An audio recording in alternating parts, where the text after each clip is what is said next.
We got a minute here. Hey. Let's see. Here we go. Chat, you guys can see us. Hey, appreciate that, Pat, for the test chat. So we're live, ready to go. And how'd you guys sit in on day one?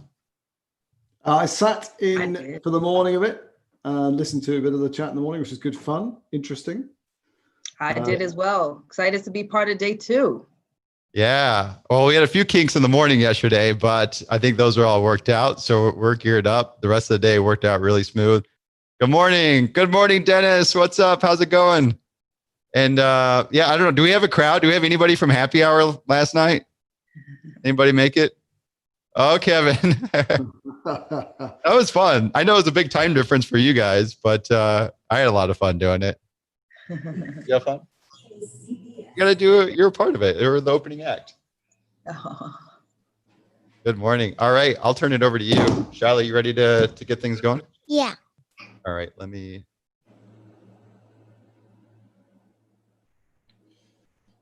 Welcome to day 2 of M&A Science Virtual Summit. We are going to start the day with Zoe Bogan, M&A Integration Professional, Diversity and Inclusion Champion. Ben Haldevang, Partner at the Agile Gorilla. David Boyd, Partner at the Agile Gorilla. We will be discussing why everything you've ever been told about integration is wrong. It's all yours. Great stuff. Awesome, Sean. awesome. Thank you so much. And I am a fan. It's always a pleasure seeing you. So thank you very much. As mentioned, my name is Zoe Bogan. I'm with KPMG. I'm part of the corporate development team with a specialization in integration, extremely also passionate about diversity issues. And now I will turn it over to David. Brilliant. Thank you, Zoe. So introduction from me. I started merger and acquisition integration around 20 years ago, trained as an engineer, and since then I've worked across steel, construction, a period of management consultancy before I moved into advertising and marketing, and I focused on M&A across all those different kind of aspects and industries. Perfect. And yeah, me, Ben de Haldevang, I've been in the same space for about 20 years. I grew up as a bit of an expat brat, so I spent a lot of my youth living in Australia and Egypt and all over the place, and that probably had a big bearing on what I did post then. Came back from Asia in 2016 and had done a whole range of program director roles in integration projects. I, like a number of the people on these calls, I'm writing a book currently on transformation and what goes right and what goes wrong, and in particular the challenges between strategy and implementation, which I know we'll cover a bit today. And I'm doing some lecturing as well at the London School of Economics, currently working on a big regulatory change program, which is part of a large integration project. Nice, nice. Thank you, thank you. We're excited to have a really great discussion today. And to kick it off, we are going to respect the title. So why everything you've ever heard about integration is wrong. So after all of these years, Ben, we're going to start with you. What are people doing wrong? What are people doing wrong in integrations? And what are some tactical things that people can do to adjust? Okay, so I'm going to choose two things that are sort of key assumptions that people continue to make and I think continue to get wrong. And some of these things were covered last night. For example, I know that Carlos was talking about this yesterday, this whole issue of the challenge of cost over revenue synergies, right? I think that's a complete myth. And I'll tell you why it's a myth. I think where it's coming from us external advisors, because it's an awful lot easier for us to find cost synergies than it is to find revenue synergies. Revenue synergies need to be found from people internally within the businesses, and they need to be able to respond to those things. The reality is you can find revenue synergies in all sorts of different places. It might take a little bit longer. It might take a bit more of a discovery process to get to that point, but the potential benefit of that is huge in terms of the engagement of the key employees and that exercise. The second thing that people get wrong is we still talk about integration from a functional perspective. I think functions are the sources of much evil in corporates these days. They generate silos, which we all struggle with. They generate very narrow thinking. They don't connect to those corporate goals that I know Sean was talking about yesterday, and they create this sort of narrow space. I think that a lot of the benefits that sit in integration come between functions. They come between a product development function and a sales function. They come between the HR and the facilities function when they're thinking about the new office space and where it looks and what it does. They come in all those interesting spaces. And so the children of the integration, which is the benefits that no one ever thought they'd get, but the reality is what they find, those benefits, those children come from in those in-between spaces. So I think we need to change the way that we think about integration from a purely functional perspective to much more of an outcome-based type perspective. What are we trying to achieve? Do we have a single target with regard to sales and customers? Okay. Do we have a single target with regard to the product development part of the world? And how can we create an alignment across lots of different functions around those specific targets? Okay, all right. David, what about you? Two things. What are we doing wrong? Two from me. There's a phrase that is so common in integration, it's almost as though every professional knows it, is taking control. That day one, taking control, or over the first 100 days. The problem there is that is what you're leading in with. You're leading in the first experience of a lot of people in the management team and the target will be taking control. And you're doing it on the basis of very limited knowledge, what you've gained from due diligence, from that due diligence phase. What you're really looking for is transparency. If you're briefing the team who are doing the integration, both the target and the acquirer together, it's about briefing them to say, we don't necessarily need to control everything the target's doing. We just need to make sure we know what's going on and we can react if we need to. So I'd switch taking control to transparency. Okay. The second for me is this concept that I come across so often, is that M&A integration can be pre-planned. You can start, you can do your due diligence, you do your planning, probably with some consultants, and then day one you go in and the project team are all about delivery. That's completely false for me. The problem there is you're basing your plans on such limited information, understanding of the target. What you're really looking for is an agile, emergent way of managing the program. And one of the practical things I'd do there is start off with a discovery phase to start with and say, actually, what do we really understand and how does this target really operate? Awesome, awesome. And you know, that's a great segue to the next question. I also wanted to highlight to all of our attendees, we are checking the chat. This is engagement. We will have a Q&A, but keep the questions coming. I'm looking, we'll kind of put them in as well. So for our next one. Now, in previous interviews, you highlighted that it's easy to change people post-deal. Now, some may disagree. Can you please kind of like explain that approach a little bit more? Is it easy to change people? And what are some of your strategies for doing it?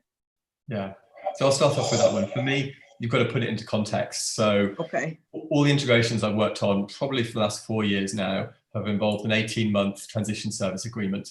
So you're talking about being tied into the vendor's systems and processes for 18 months. The ability to change people, you can change people if you give them clear direction, clear information within days. I mean, that's the reality of human beings. We're extremely adaptable. Okay. In many situations, I understand it. You've got this status quo bias you have to overcome. You've got the cultural norms within the organization. But if you put enough effort, you can overcome those biases and that kind of status quo situation and really drive change. Okay. Ben, what about you? Zoe, let me add one thing to that. I think we're living through the most extraordinary period of change that we probably have ever lived through in terms of COVID-19. And if you look at the behavior patterns of people in the workspace, how they've adapted to that, how they've responded to those challenges, it's extraordinary. You know, I think one of the things that people get incredibly wrong, and I have to say, I do put this slightly at the strategy guys. You know, we'll have a discussion about it, but I do put it slightly at their door, Zoe, and I know you're one of them, is that there's a perception that, you know, productivity amongst people is static, right? Right. You know, I don't know if you ever, I'm sure you haven't, Zoe, but if you've ever woken up with a hangover, certainly I have, my productivity is nowhere near as good as it is without that hangover, right? So the concept that in a period of incredible uncertainty, you could have a static productivity is completely crazy. Now, it can go two ways, right? If you have an authentic leader, if you have people who communicate and you trust them and you believe them, your productivity is infinite, right? You could come up with the next great solution that's going to solve the problem of your company, right? Agreed. On the other hand, you live with people that you don't trust, right? Your productivity can go down to zero. Okay, so this concept that we don't change is something that's very convenient from the point of view of someone trying to model what the future looks like, right? But it's just not reality. Okay, you know what? That's a really interesting question, and I'm going to have a follow-up to you, Ben. So a lot of times we talked about, to your point, creating the right environment in an integration so everybody's comfortable. What is the right environment? What is the right environment? How do you go about building that? So one of the things, and I won't plug this again, I promise you, but I am writing a book on transformation at the moment. So one of the things that's come out of that book is I basically did an interview. I interviewed about 100 or so program directors from projects all around the world, and I asked them. I talked a lot about the ecosystem because I want to talk about a broader thing than just culture. It's around everything. It goes into processes and systems. It goes into the environment they work in. So what comes out of that? What do we hear from those people in terms of successful environments, ecosystems? The first thing we hear is that we hear about empathetic leaders, right? Mm-hmm. They're not people who are sitting in a box somewhere with a great strategic brain. They're people who can communicate and who can engage with people at a very deep emotional and psychological basis. That is a very different skill set, perhaps, from some of those people who we might articulate as being great leaders in this space, right? The second thing that we see is we see a very open and honest environment. We talked about it a bit before. In lots of the great transformation examples that I've heard, there is a black hat. There is a role for someone who can say, this is bullshit and we can't do it this way. And that person is accepted and allowed in that environment. The third thing that we see is that the functions I talked about earlier, there are no boundaries, right? So people are breaking down functions wherever they find them, boundaries wherever they find them.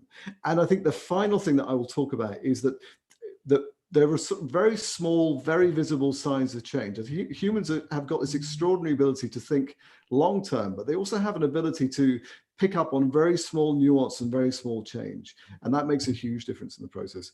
There's the whole toxic environment too piece. We can talk about that as well, but that's the good side.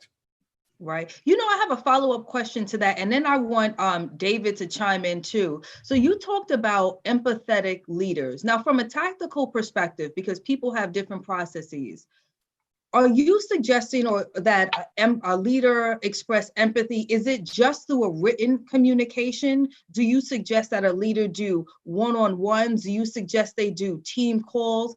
How is a leader really showing empathy to highlight to those employees that, yes, I care? What does that look like? So one of the funniest moments I often have when we look at integration projects is we talk about the communications effort. And more than often than not, people talk about the fact, oh, that'll be half a day a week for one person. It'll be fine. Normally they bring in external people, external communications people rather than internal communications people. And within about a week or so, they work out that that is not enough resource and not the right resource, right? So I have one of the case studies that I heard when I was doing this is an incredible company in South America that turned itself around from being 6 months from going bust to basically beating the competition within an 18-month period. Extraordinary story. The CEO of that business committed himself to 15 to 20 meetings with a range of different people around the organization every month. These were not just little 20-minute chats. These were like 2 to 3 hour sessions where he was taking them through that process. In every possible form, in every possible channel, from happy hours to town halls to specific agendaed meetings, right? The whole range. So he was touching a huge number of people all the time. It became basically his job to do that job, right?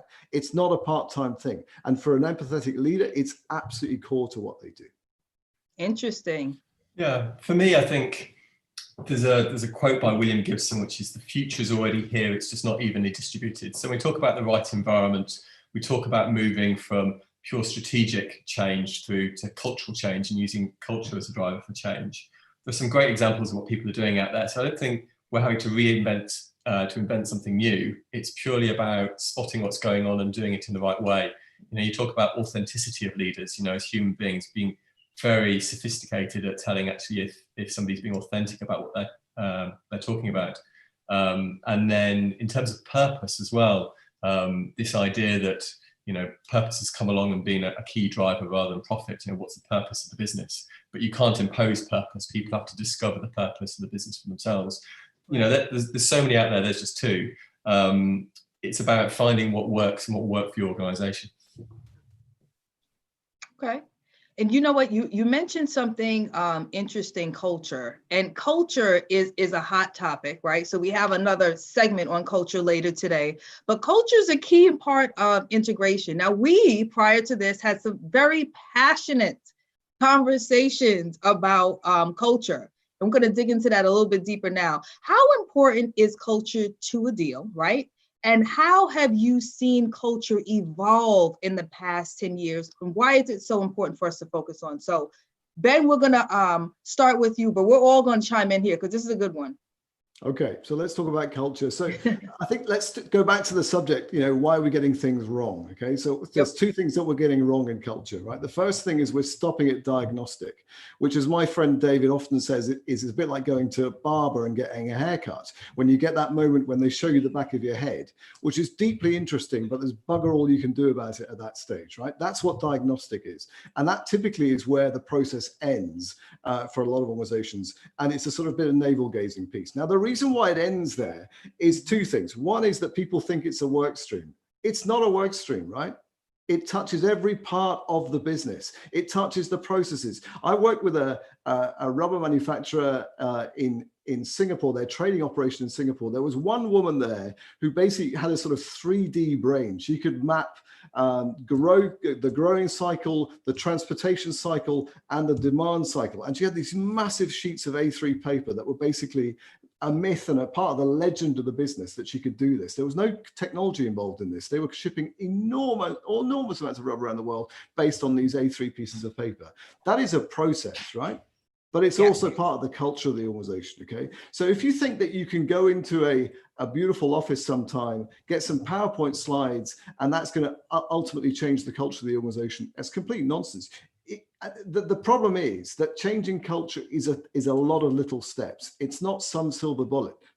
It might be taking the doors off the CEO's office. It might be moving the claims function next to the sales function in the insurance area, where actually you're getting much more client communication through those pieces. It might be changing the floor plan. It might be changing titles. It might be the CEO wandering around with client experience data for 3 months, as opposed to normal financial MI to change the culture of the organizations. These are not huge eye-grabbing things. These are things that are little, and they start to impact very quickly on the way the organization works. I worked with a bank which was in dress stand mode 6 months before the new CEO came in, who was actually the CFO. He'd worn a suit to the office all his life. Everyone started wearing a suit, right? 6 months before he came, everyone started wearing a suit again, right? That's a culture change. So absolutely, that's the challenge for us. Right. I do agree with that point and wanted to add something. Then we're going to go to David. But with the culture work stream, I agree that there need to be interdependencies and you need to understand how culture hits all aspects. However, if you don't have a culture work stream, who's accountable for the deliverable? Who is doing that intricate work and executing on it? Well, David, maybe you can start that and I'll respond as well, but you answer that. You respond to that. Yeah, I suppose it goes back to the heart that culture is everybody in the organization. So the idea that you can delegate it to somebody else and cascade it for a small team to work on is wrong. It is everybody in the organization. But then it is more important with a select few. So for me, it comes down to who are the people who are seen as authentic and who are the people who are the key influencers in the organization. And actually, I copied this from Ben, just going around and asking a random sample of people in the organization, who are the key people who influence the culture of this organization? You'll get the same list of 10, 20 people. So those are the key people you want to target. They're the influencers. They need to do it in a very authentic way. And that's, I suppose that's a practical thing. And it needs to drip feed into all the small actions that every single work stream is doing, how they go about what they're doing, how they talk about what they're doing, how they communicate what they're doing.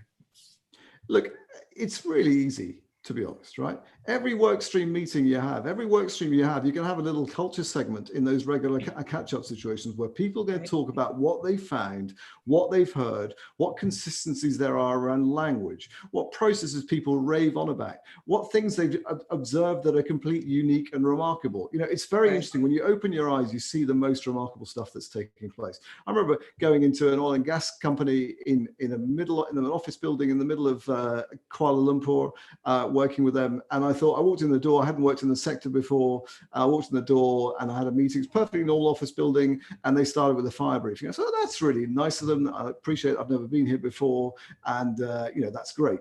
Literally, every other meeting I went to had the same fire briefing. Right? That's unusual, right? In most corporate life, that's pretty unusual. That's part of the culture of that organization. It goes to the whole issue of risk and everything else. You're spending the first 5 minutes thinking about the fire briefing, right? Yeah, I suppose I chair a lot of meetings, and I found it's crazy how you can influence the meeting simply by writing the agenda. Just flipping the agenda around and changing what the first item of the agenda is on every meeting, that has a huge impact. You know, you want training to be a key part of the organization, make training the first thing you talk about in every single meeting, and it slowly catches on. Right. Awesome. I can give you another example. I worked for a very large airport terminal services business in Singapore. And the key message they said in their building, you know what was at the top floor of their building? Beautiful building very close to Changi Airport. The training center. Not in the basement, right? The CEO wasn't in the top of the building. He was on the first floor, right? The top of the building was the training center. That tells you everything you need to know about the culture of that organization. Now, did they do that on purpose or not? I don't know. Interesting. So remember I said before, this is interactive. We are checking the chat. Would love to see how many people are having challenges, how many people have a separate culture work stream. Christina, thank you for your question. We'll address that at the end, but we are checking the chat. So I want to see some of these culture responses. But moving along to something that is really interesting for integration professionals is the infamous business case. So in a situation when you receive a business case, right? Some integration professionals are part of the strategy, others are not. But if you receive a business case that you deem unreasonable, how do you still kind of have a successful, how do you still have a successful integration? Yeah, if I start on that one, for me, if you're able to explain to the team that came up with the business case, the simple mechanism that the information that they had during due diligence is materially different from the reality you're facing in the organization. You know, different data, you need a different outcome. Equally, you need to show that the way the business operates, the process they assumed, the kind of formula for how the business works is fundamentally different. And if you can get that information and explain it to people, it's important to keep the business case because you're not trying to get away from things. You're saying that's a perfectly valid benchmark we want to measure ourselves against. But the question is, how do we beat that? You know, it may be through driving revenue synergies rather than cost synergies. It may be vice versa. But purely use it as a benchmark and explain to people, because there's a lot of commitment to that business case, so we can't avoid it. But explain to people why it was wrong and help them understand in a way that they don't feel their ego is being affected as, you know, you did a bad job. Right. Let me jump in there as well. I mean, I think so. Again, back to some of the research that I did, that there's people who seem to be really good at this stuff without question involved integration early on, right? No debate.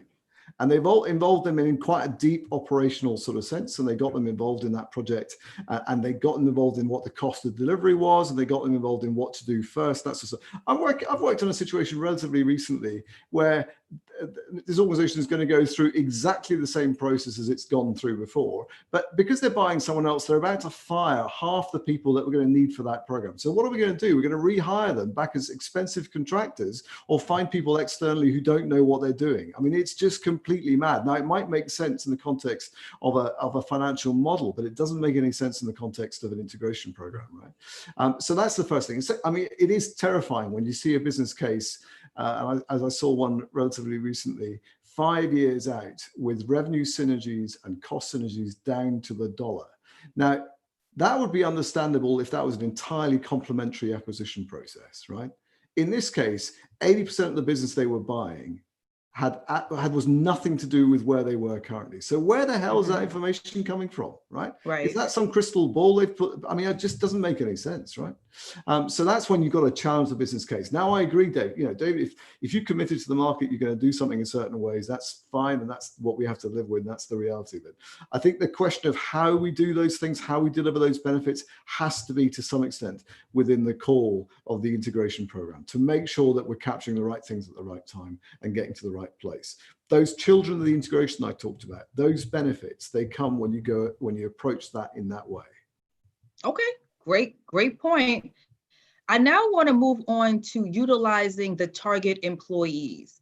Is that the correct thing to do in an integration? And also highlight that some of our participants highlighted that. So for instance, Christina's interested in methods, successful methods to kind of build alliance with the target. Larry, how do you tell if someone is a cultural influencer, right? Those target employees and incorporating them are really important. Can you talk a little bit about that? Sure. Mm-hmm. I'll start, David. I'll tell you what, let me start with that. Cultural influences, I think David talked about it before. Everyone knows who they are, right? So the first thing you got to do is throw out the org structure, because it doesn't tell you anything about cultural influences, right? The person at the bottom of the organization could be the biggest influencer ever. I've come into many organizations where they've told me that the person who sits on reception is more important than anyone else in the organization, because if they've got a smile on their face, they're going to have an impact on the business, right? They also know what's going on. They also know what's happening around the corridors and around the chat areas of the organization. So org structure tells you nothing about cultural influences. Everyone knows within the organization, and it's relatively easy to draw that list up and pull out 50 people that are going to really change the way. Now, the interesting thing about those 50 people, it comes back to the question of why are they cultural influences? Now, maybe sometimes they're cultural influences because they don't always believe all the bullshit that's coming out of the CEO, right? Now, that role of being a naysaying, of being a critic, of being someone challenging is a very powerful role in an organization. And it's an incredibly powerful role if you can turn those people to a neutral or to a beneficiary situation where they believe what you're doing and they're involved in that process. So rather than try and get rid of them, because that's the biggest mistake you'll make, right? You want to bring them into the process, right? You want to bring them into the process. And that fits for me into the whole concept of, what's the purpose of the deal? Is it cost? Is it revenue? If you're thinking about growing and you're talking about revenue growth, who are the people who best understand the product? Who are the people who best understand the customers and the market? The people in the target. So, going further, why is it even the acquirer who leads the integration work streams? It should be the target who is leading each of the integration work streams. The target understanding how their business operates, and then they can learn quite easily how the acquirer operations, processes, organization structure works. So I'd actually, flip things around. Yeah, it's a really good point, David. I think the issue of integration still being perceived as a bit of a battle, right? Where the person who's bought is the winner, right? That is a binary load of nonsense. It's not like that. It's not like that. Just because I've got access to capital doesn't mean I'm a better manager of a business or a better person of running clients or whatever it is, right? And often, I think you're right, David. I think often, that the only thing that's important from an acquired perspective is the integration, right? From an acquirer's perspective, they could have a million other projects going on at the same time, and they're trying to split resources across that space. So I think that's really interesting. I think the role of the outgoing CEO is also something that we shouldn't underestimate. I think there's real power in the relationships that he or she has in the organization, in the influence they have. And if it at all is possible to bring them into the process in an open and transparent and authentic sort of way, I think that's a really useful way of taking that integration process forward. Absolutely. And, to a point, David, maybe you can chime in. Should integration professionals not feel bad if the CEO leaves after 6 months, a year, 2 years? If you plan for it, should you be comfortable with it? And also, how should you be comfortable being uncomfortable? Say you don't plan for it. What does that look like? Yeah, I mean, not all targets are doing the preparation you'd like them to do. I've worked with a client recently where really the CEO should have been planning 12 months pre-completion, pre-close, exactly what they're going to be doing next, but they were unable to make that transition, unable to do that planning, which means that actually post-deal, that had to be something that was put into place. And so keeping them on board, making it transparent so everyone's clear what's going on, so there aren't any rumors. For me, that's the key. What we were just talking about goes back to what Gustavo asked us about a question. He's talking about the chemistry between target and acquirer and how that changes once the deal's signed and it becomes a boss-subordinate relationship. For me, actually, if you can try and break that down, so it's not all the acquirers are the boss and all the targets. Actually, there's a variety of different roles being taken in the organisation, and you make it transparent about why you're making those decisions. You can try and help break down that dynamic. Right. And listen, thank you everyone for putting your questions in the chat. We are reviewing. It's really great. Keep the energy going. David, I have a question for you in terms of M&A integration and the impact of diversity, specifically what we are seeing now. How should we have that discussion with a targeted inquirer, and what are some things that we should consider, specifically now as most corporations are talking about diversity? Most corporations have a chief diversity officer. How is that kind of implemented in integration, the culture discussion? How should we start viewing it? It's a really good question today. I mean, the reality, I've been thinking about this for a while, and I've got no answer to it. The closest I can get is, I heard something Professor Frances Frey, a Harvard Business School professor, said a couple of months ago. She was talking about how when she goes into a company with a gender issue, she'll find a 360-degree survey. And actually, 360-degree appraisal process is normal, it's taken for granted, that's something that works. And she's saying, actually, that's the first thing she dismantles when she finds a gender issue. It makes me question all the different processes and standard tools and templates we all use in M&A integrations. What are the hidden biases that they're creating in an organization that actually probably are creating diversity issues? And I just don't know. I think there's another point too, which is I think there's a very interesting book by Matthew Said called Rebel Matters, which I recommend people to read. And it talks about cognitive diversity. It talks about the fact that when you bring people from different backgrounds and different education and different nationalities into a room, you get very different answers. Now, it's not always a comfortable experience, but it's a much more holistic and much more real experience. And it's probably one that's going to solve a lot more problems in that way. I was just going to pick up on one question. I saw that Stan asked a really good question around how do you create outcome-based programs from functional leaders? Is a really good question. So the key thing for me about that is you need to identify obviously what the purpose of doing the deal is, right? That's got to be the starting point. If the purpose of doing the deal is that you're going to bring together, an incredible product capability across the two different businesses, then obviously that becomes a really key focus. Now there needs to be a business element to that. So often I say to organizations, who are your business leaders that are going to run, or that you think are most capable of running something that looks like that? And then effectively you bring HR, you bring finance, because they're all going to have a bearing on that process. You bring some of the other sort of functional support functions into those areas to support that process. And so they become people who are delivering something to a specific outcome-based program, as opposed to doing their own thing. I don't see much value in HR integration from a cost and revenue synergy piece. We might become a bit more efficient. We might be able to reduce some of the workload a bit, and we might decide on which system to use, but it's not going to drive huge amounts of revenue synergy out of that process. I do see some benefit from HR coming into a product or a sales-led outcome strategy where we're talking about revenue cost sharing, we're talking about revenue split, we're talking about the way the organization is going to be organized, or that sales organization is going to be organized, we're talking about the way that we're going to engage with customers. Those are all great subjects that someone with a solid communications, HR, culture background can really contribute to and make a huge difference on. That is a very different story from deciding which HR system to use. Perfect. And listen, thank you again also for your responses in the chat. Love that, Dennis. I always start with the teammates on the shop floor to get the true sense of how things are going. Love that point, because we've all know that the CEO, middle management, and sometimes other individuals have a different perception of the company. And in integration, it's always great to understand that. So please keep the responses going in the chat. Now, I have a very interesting point, and I love this concept of Black Swan. So Black Swan is so interesting to me because it's either something small or large, some information that can kind of really impact the deal. And I would be very interested from the two of you, what is your famous Black Swan story? So as you finished the integration and didn't realize that the coffee machine was the key to the culture and you got rid of it and all the employees left. Just an example, funny example, but I would love to hear, what is your Black Swan story that you would love to share? Ben, we'll start with you. Sure. So I was thinking about this a few times because we talked about this before, and I was thinking about what story should I tell. So I'm going to go back to my tire manufacturer in Singapore. So this is the trading arm of a very large global tire manufacturing. But it only employed about 40, 50 people. They worked out that there were most of the people there had been there for at least 15, 20 years, a long time, long service.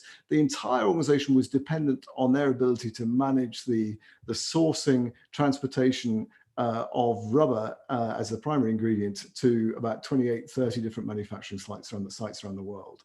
And so they recognized that there was some serious risk in that process. And so they thought, well, the best way to deal with that risk is we'll put some technology in place. You know, that's the usual solution that people like to come up with. And so we duly sourced the right piece of technology that could do that difficult thing and move from those, you know, big A3 pieces of paper. I always find the amount of paper that companies print is a quite interesting and revealing sign as to how much they use the technology about them. And we started setting out the requirements process and all that good stuff. And we'd set ourselves a sort of 3-month task to get the requirements down. Now, the problem is if you've lived with a process like these guys had for 20, 30 years, it's a bit like trying to describe how you get dressed in the morning, so right? You know, the reality is I couldn't tell you whether it's left sleeve first, right sleeve first, whether I put my left sock on, I have no idea, right? You would probably I would have to iterate that process a number of times in any sort of workflow exercise to get to the right place, right? To get to the right answer to that process. We hadn't built any of that iteration into the program at all, right? So when we first sat down with those people and we said, okay, so which bits of this process are you responsible for? They gave us a decent answer. We came back, put that into our requirements process, started to build the software on the back of it.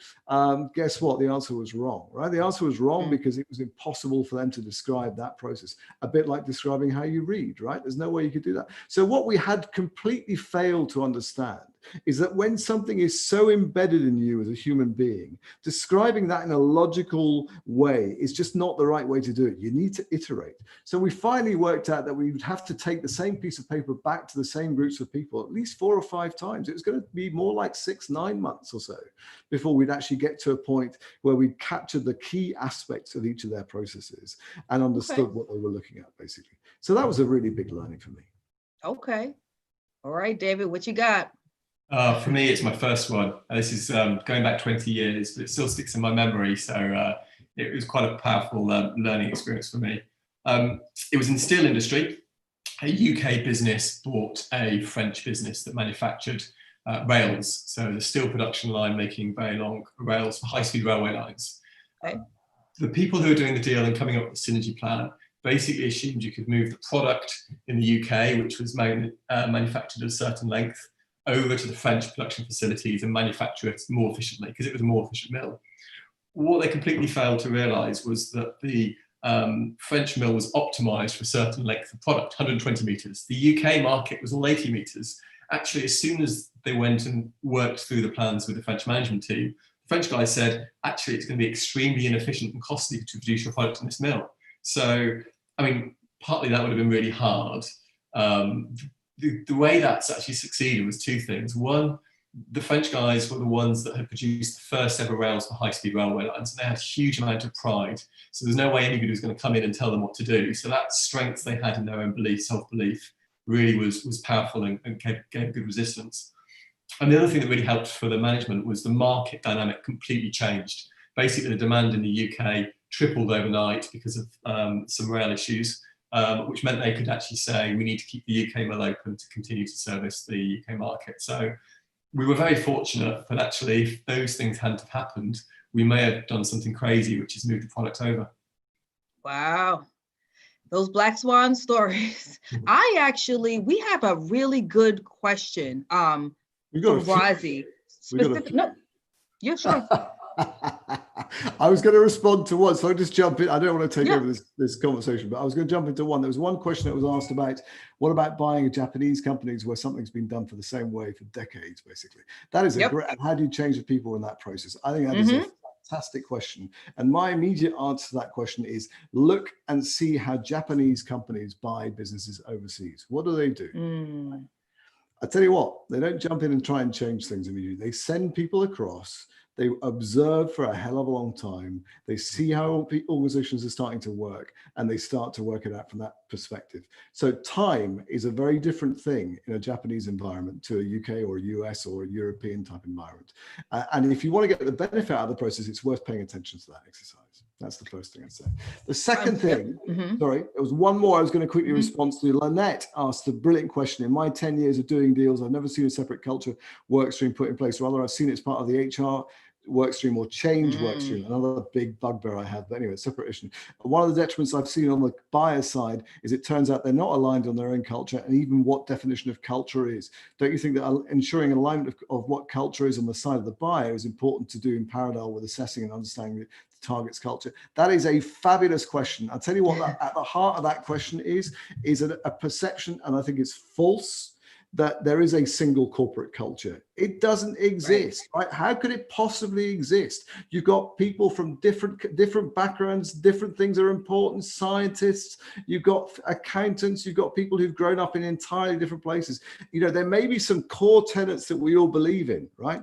But the concept you've got a single corporate culture is complete nonsense. And it's been proved so many times in sort of in the world of academia, where they've started to challenge that process. So I think you have to break it down. I think alignment's a good question. I think you have to break it down into functional or into the little work streams that you're putting together. Each of those work streams acts as an opportunity to align culture, to agree on what the best way to operate is amongst that group, whether that's in the communication process, whether that's in the responsiveness, whether that's in the language that you use. Part of the reason why I do this job is because there's an incredible opportunity to create something that's very unique in the context of an integration process. And if you do it well, you'll start seeing some of those tenets that you're seeing across a joined up integration team start to play into the BAU environment, start to play into the other parts of the business as they start to see the benefit of that process. That's fabulous.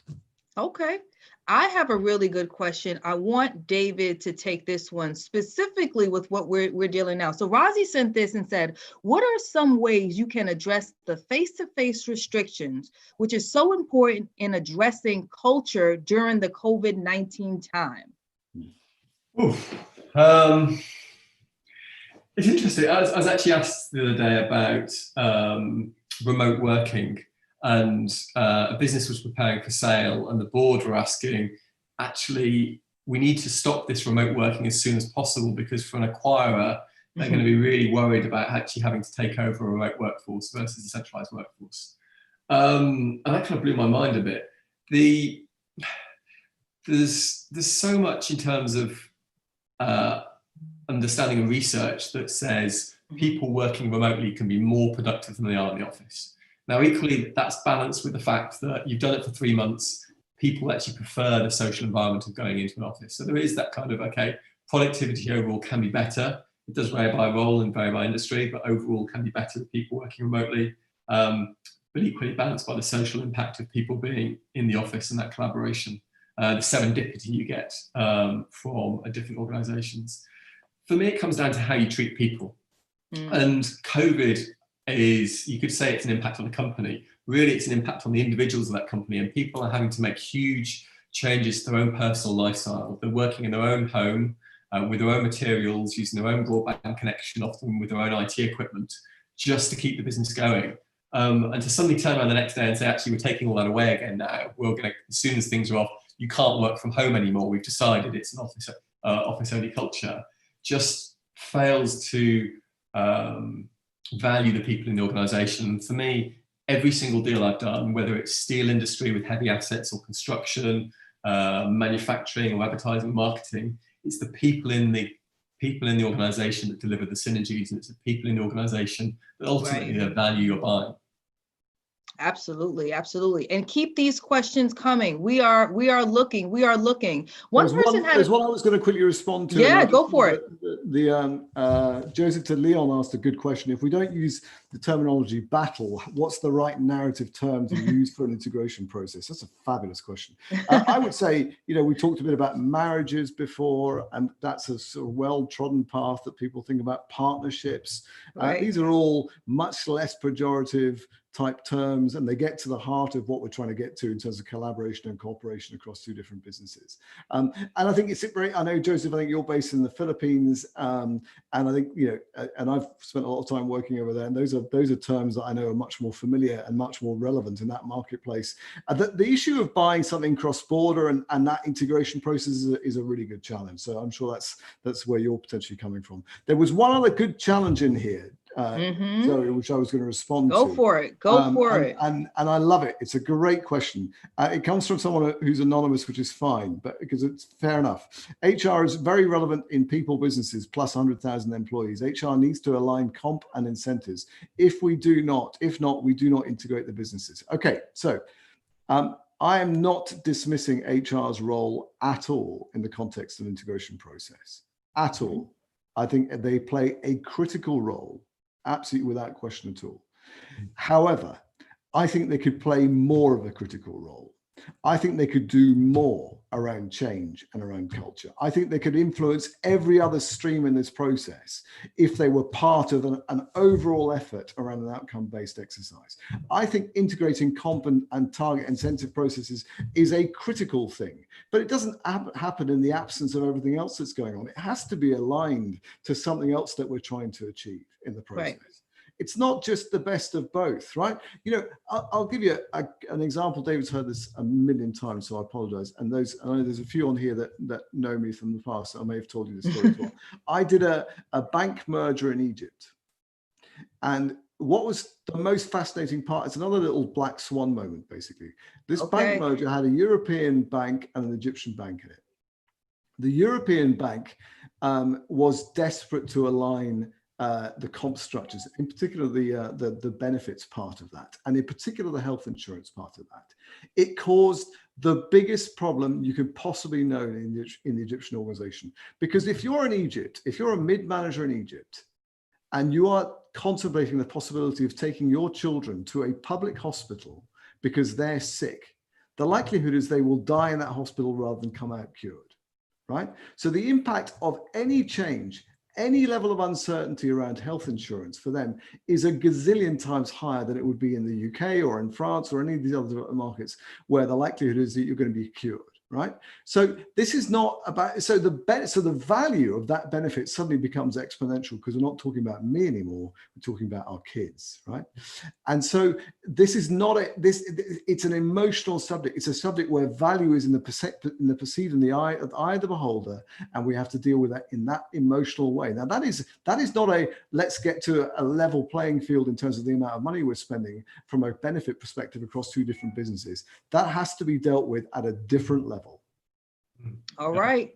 We are, yes, David, I want you to take another question, and we're going to let Ben highlight his book again before we go, but I definitely wanted to direct it to you. All right, fine. So we're almost out of time, but I loved Stan's question about how do you organize the integration stream based around objectives when the power is held by the functions and the functional leaders are so powerful. And I suppose it is difficult. It's really, really hard, but that's why we're doing it, is trying to break down this idea that each individual who's on the board can do a certain amount of things independently and not talk to each other. Actually, how you negotiate that, I mean, that depends on, I suppose, relationships. That depends on getting the CEO to understand why you're doing things a different way. Ben, do you have any ideas? Yeah, look, I think you've touched a lot of it. I think there is a strong connection to the strategic rationale behind the deal, right? So, I mean, again, you and I sat in many rooms where we've had 25 people sitting around the board table, each of whom have got their integration update, right? The 4 streams that actually represent the value in that process are part of a 250-minute type update, right? It's bonkers, right? So you basically lost all the value in that update by incorporating everyone else. So we sort of need to start to become really clear about where the value sits and drive towards that. And the people who own that value are the ones who should be owning those work streams, right? That shouldn't sit between different functions. It needs to sit squarely in the middle and at the heart of an outcome-based work stream. I suppose it's having that power at the board level. If you're not able to influence at that level, then you're not going to be able to do it. Right. This has been great. I have thoroughly enjoyed myself, learning new concepts, getting to know the two of you. I will allow not allow, each of you give 2 minutes of, 2 seconds of closing remarks, and then Ben, you're gonna close out with your book. So we're gonna go to David first. Oh, closing remarks for me. So I think M&A, having said that everything is wrong about how we do things, for me, the reason why I've just stayed doing it for 20 years is I think M&A is amazingly powerful. So I'm hugely optimistic. Yep. I just think we need to challenge ourselves about everything we do and how we do it. Sounds good. All right, Ben. My closing 2 minutes, and I'm not going to talk about my book because it's not come out yet. It'll come out in about 3 or 4 months' time. It's about 75% written, and it's a set of stories around successes and failures and processes, and it probably challenges certain things that we've talked about today.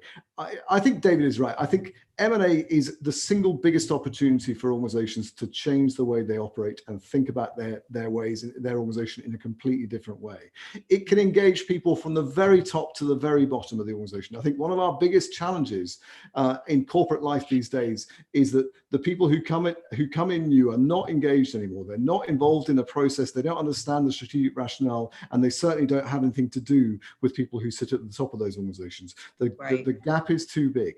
This is a fabulous way of engaging those people. I said it at the start, you can find people in your organization who will have the solution to every problem that you could possibly ever have. It's a question of whether they're prepared to give it to you or not. I think the opportunity in M&A is to really mix things up and change that and bring some of those ideas and some of those challenges to the top of the table. So let's not minimize, let's maximize the benefit and the opportunity that comes out of the M&A process. I love it. Thank you. Thank you. All the participants, we encourage you to please connect with us on LinkedIn. Kisan, this is great. We look forward to some of the other sessions, and thank you, all of you. Fantastic, guys. Thanks very much, Zoe. Hey, thank you very much, Zoe, Ben, David. You guys, Zoe, first of all, you're making me look bad, but hey, I want to give you guys a big round of applause, everybody. Appreciate it. And you really blew up QA, by the way. I've never seen so many questions. If you guys have the time, we could do another whole podcast on the Q&A. I love it, guys. That's what I was thinking about. Really bad about not answering all those questions because there's some fabulous ones in there. Right. Well, if you guys have some time, you could probably type in some responses. But I was going to say, I think you're absolutely right. I told our marketing team, I said we should actually latch on to some of these questions and use them for interview questions or do something with it. That could be a thing. We could do a little blog post just for write the responses on those. Absolutely. Fantastic. Awesome, guys. Hey, thanks for organizing this. It's been really fun. Absolutely. Thanks, Kisan. Hey, thank you guys very much. All right. We got a brief break until the next segment that starts in an hour. Thanks. Bye.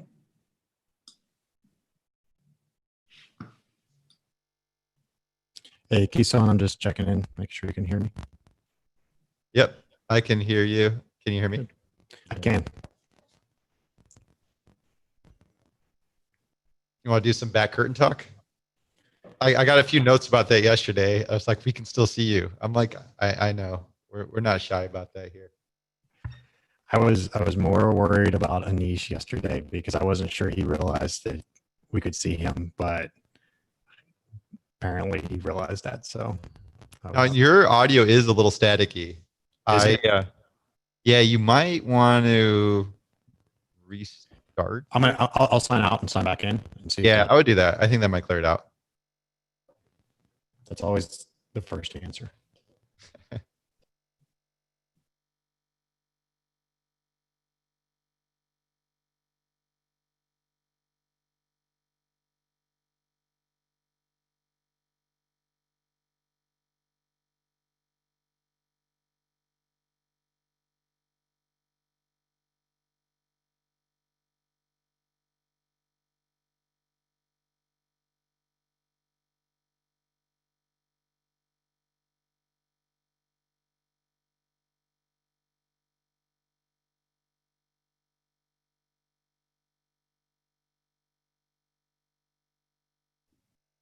You want to test again?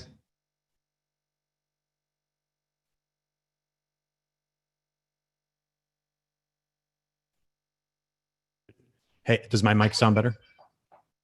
Much better. I don't hear you static.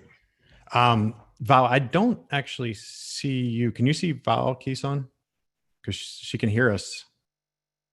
I can hear you both. I Okay. don't see you on the screen, but you don't see me. Oh, you know what? She's logged in as a regular person. Let me just promote her to a speaker. You're about to be promoted, Val. That's the answer. Yeah, So somehow we got you logged in, but it says a registrant. So I think I lied to you when I said you can't do that. But video, There I'll you mute go. myself. Do you see me? There you go. there you go. I don't see Hey, you. what's up, Val? Hey, I'm excited for this session. I'm very excited for this session as well. Yes. Those of you watching, we had a choice. We could have Jamie Dimon or Val. Yes, I think you made the right choice. Unanimous vote. We got Val. We're very happy and fortunate. Hey, Val, I shot you a text message just for your email address. Oh, perfect. Because I want to have it handy. It'll help. I forgot to ask you exactly what it was as we were going through trying to get signed on. Kison, can you see me? Hey, Val, Or by the way, we are live. Like everybody can see us. We had 160 people. By the way, those of you, I see some positive comments on the last session, but we had a ton of questions too. Great, that's awesome. So we got about 5 minutes for Okay, perfect. kick off, and someone from our team is going to do the intro, not me. You're not doing our intro today, Kison? No. I thought that was part of the sponsor package. Kison does the intro. I had to go back and look at that agreement again. I'm so excited for being here. I've been plugging in and listening in to other sessions, and it's been great. Congratulations. You know about the contest, right, Val? Like I know. That's why I'm so nervous. Why? You should be fueled with. I'm fueled, but the competition is really high. Other speakers were fantastic. So. It is. That's you. I mean, I feel like you have that competitive nature. This should be second. I don't know why you say that. Somebody's got to, have that drive, that burning desire to win. Yes, exactly right. So if you don't win, you can just always blame the consultant. That's the problem. that is usually there you go. Yes. Now, which consultant should I blame for it? You or the consultant in me? Yeah. The former consultant. Audience, just so you know, we do have a background competition here. We're going to send a survey out after the conference. So it's really important when you do get that survey that you make sure you put consideration in what your favorite session was. This one, of course. Don't be biased. We want a very unbiased voting. I can't wait to get my speaker feedback from all this too.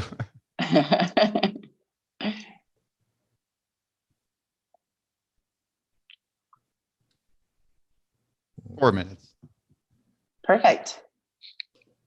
Did you go to happy hour yesterday, Val? No, I had a meeting, so I couldn't make it. I missed it, but you don't have any. Do you have anything today? I forgot. We do. We have war stories today. War stories is going to be. That's going to be a good one. That'll be a lot of fun. Yeah, that's going to be great. Part of the show, because the comedy show portion we did record. So I'll have to send that. Oh, that's amazing. Yeah. Because the comedian was an ex-Goldman Sachs banker, so I thought you might. That's great. Jonathan was there helping. Under my other identity. Yeah, he did. He had alter. I saw he changed it. I did. I felt it was probably appropriate for the actual discussion not to be called the consultant, but maybe I got to work on my alias this time for the war stories.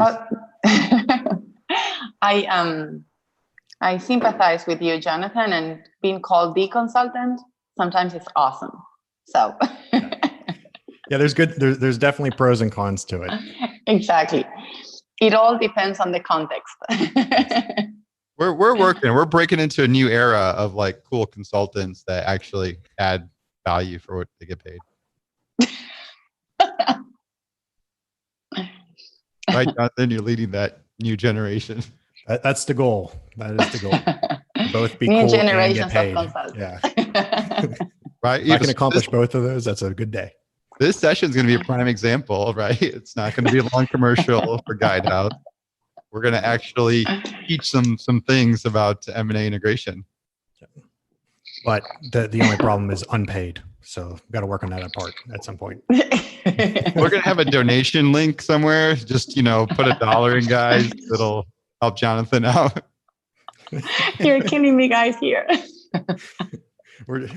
This is part of the warm up. We're getting to decompress. Yeah, this is. And I'm going to get more messages like, by the way, do you know you're live? I'm like, yeah, we do. This is behind the curtains conversation. It's all good. It's all good. Yeah. Too bad you can't put up like an image that says that, Kisan, that says like behind the curtains conversation, so that people realize that we also know that we're live. Yeah, that'll be good. Yeah. That's a good idea. We'll have to keep that in mind. So it doesn't become a big blooper. That's true. I mean, no, Marcia's the one that runs our marketing. She's the one that's going to come give me the referendum about it. That wasn't professional. Anyways, I'm going to go hide since Marcia's here. Nice chatting and hanging out with you guys. Look forward to the show. Thank you. Thank you. All right, we can get started. Hi, everyone. My name is Marcia Lewis, and I'm the Director of Marketing at Deal Room. And please join me in welcoming our next speakers. We have Val Strappa, Managing Director and Healthcare Integration Leader at JPMorgan Chase & Co., and Jonathan Shiery, Director at Guidehouse. And they will be discussing 21 dimensions to cultural integration. And take it away, guys. Thanks, Marcia. Really appreciate everybody joining today. And Kisan, again, thank you. Thank you to M&A Science and your team. It's been a fantastic 2-day event so far. And looking forward to the rest of the discussions and closing out strong. Before I jump in, as Marcia mentioned, I'm Jonathan Shiery. I'm out of New York City. I'm a director with Guidehouse. And most importantly, I'm actually joined with Val Strappa, who leads M&A integration for healthcare at JPMorgan Chase. And so Val, maybe, before we jump into the focus of the topic, which is culture, maybe you could talk to us about your extensive background in M&A, because you've had really interesting experiences globally as well. Yeah, thank you. Hi, Jonathan. And first of all, thank you for having me here. Congratulations to Kisan and all the speakers. I've been listening in and great conversations. I've learned a lot. I related a lot as well with all the comments and great stories. So thank you for putting this event together. Congratulations to all of you. So about me, a little bit about me personally. I'm Italian by background, born in Argentina, lived in Mexico for 20 years, and now I'm a permanent resident in the US. First part of my life, I was a professional tennis player.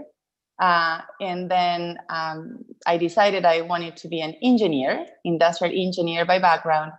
And right after graduation, I joined McKinsey. I spent a few years with them. And then right after McKinsey, I joined GE. And GE was considered the machine of M&A and integrations. So with GE, I spent quite a significant amount of time doing portfolio integration across several countries in Latin America. And then when I joined Citibank 5 years later, we went through a really large and complex acquisition in Central America, Banco Uno and Cuscatlán, where I know we're going to talk about culture, but that's where you see different cultures within cultures. And it was a fascinating acquisition. Great team, great people. And then also with Citi, what I did was integrations and also divestitures globally. So that was another experience that added to my background in M&A. And now I'm leading the integration of a healthcare payment company. It's a fintech that we acquired with JPMorgan, and this is actually our second one, and it's been a great journey. It's been a great journey. Wonderful. Thanks, Val. And so if anybody's wondering where the talent lies in today's conversation, Val has been a professional tennis player, engineer, management consultant, and M&A professional. I'm still trying to figure out M&A. So this is a little bit of a lopsided discussion, but certainly glad to be part of the brand recognition of you, Val. On a more serious note, today's discussion is really focused around culture. And for the last 3 decades, anytime you look up the top 5 reasons why an M&A integration fails, it's always listed around culture, but it hasn't always been well defined. And so, Val, maybe as a starting discussion point, why is culture even important? Yeah, as I was preparing for our conversation, I was going back to Jack Welch's most significant podcasts or YouTube videos, and he said it right there. He said the biggest mistakes I've made when we acquired companies, and he said we acquired 200 companies a year, roughly, was when we made decisions just on numbers and we didn't pay enough attention to culture. Because in the end, the characteristics that make a company an attractive merger or an attractive acquisition are reflected in the talent you acquire and the way they get things done. In the end, the product you acquire is a reflection of the talent you acquire and how people get things done. So you can conclude that in the end, the underlying reason for the deal is the talent and the culture you are acquiring. So that's for me, culture is everything. Yeah. And one of the things that I've found very interesting along the way is I think when people start to talk about culture, it's always on a different definition. And that's been one of the biggest challenges around getting alignment in culture. One of the areas that I've spent some time researching is, trying to define culture. And we've discussed, Val, you and I've talked about the 21 dimensions that I've been researching and how that bubbles up. One of the areas I think you've really honed in on, though, is the people side. And one of the examples you gave in our discussions was the importance of how you execute the culture itself in alignment with people. And so maybe could you elaborate a little bit more on, that type of example and how that shows that even though 2 companies are interested and prioritizing people, the way they execute it is different? Yeah, absolutely. So as you start putting an integration office together, I think there's 3 objectives that you have, main objectives, right? Of course, it's deliver the business case of the acquisition. That's no doubt about it. But as an integration office, the first 3 things you want to do or accomplish is business continuity. Don't disrupt the acquired company, right?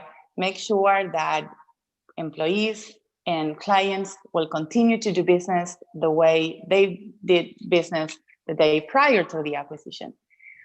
Second one is how do you extract value from that acquisition? And third one is how do we build an operating model that fits with the within the acquirer culture and operating model, but also that preserves the value of the asset that you just acquired.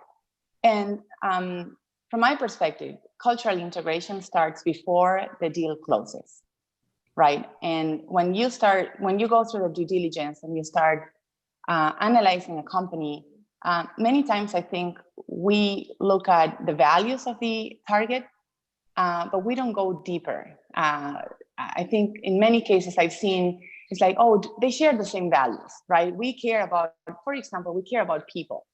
And we care about, having our people develop within this company. But I don't think that level is enough.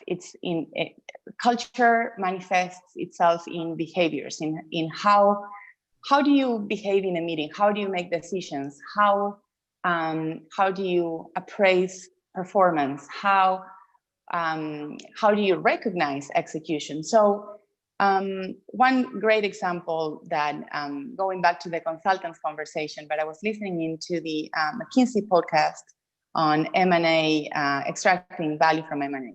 And they said it very nicely. They said two companies can have the same value. We care for people. But for one company, it could mean this is a lifelong employment. So people that joins the company expects to retire with that company. For company B, we care for people could be, we were gonna evaluate your performance every 6 months, and we're gonna make talent decisions every 6 months. So just imagine this company A expected, to stay with the company for many years, and then company B, you have this talent that is used to be evaluated every 6 months, and tough decisions will be made on talent. That culture, when you put those two together, I think we better do a good change management, or put a good change management process in place. Otherwise, it's really hard to understand each other, right? Just think about behaviors in a meeting. Think about how people relate to each other. How do they partner with each other? So I think culture, we have to go deep to understand what do we mean by culture and cultural integration. Yeah, absolutely. And as you're talking through that hits a lot of the areas that we found, under the people section of the 21 dimensions. And so, when you look at organizations, you've got an organization structure, right? Some organizations are more flat, some are more hierarchy, different titles. You've got staffing and selection, and how do you hire? What are the types of people and skill sets that you need? Are those similar? What are the backgrounds? What's your diversity, inclusion look like? Also, like the tenure of people, right? You mentioned there the difference of people that, they're there for the career. If somebody's been in a company for 30 years and another company's young and they've been there for 5 to 10. And I bet that's probably something that's very interesting for you, because you've done both sides, right? Like, you've been working with these massive corporations, you've done it globally, but you're also integrating fintechs. And so that cultural integration has to be something of importance as you're going through the process. Is that a fair assumption? Yes, absolutely. I think if you think about fintechs and you compare fintechs with large corporations, right?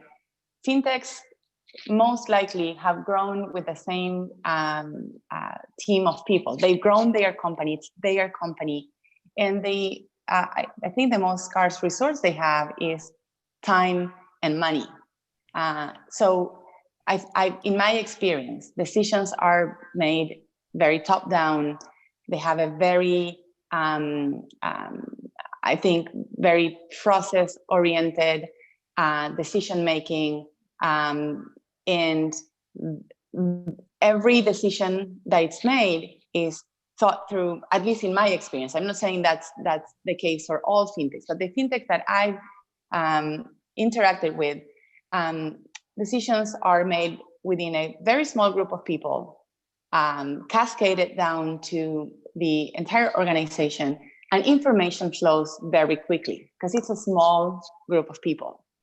When you bring fintechs into large, complex organizations, decisions are not made by a few number of people. It's more of a federated approach. It's a consensus approach, and everybody has an opinion, right? Because that's how you make sure that you analyze every aspect of the situation, and you have a control function, and you have a sales function, and HR, and everybody will have an opinion if they attend a meeting, and meetings tend to be large.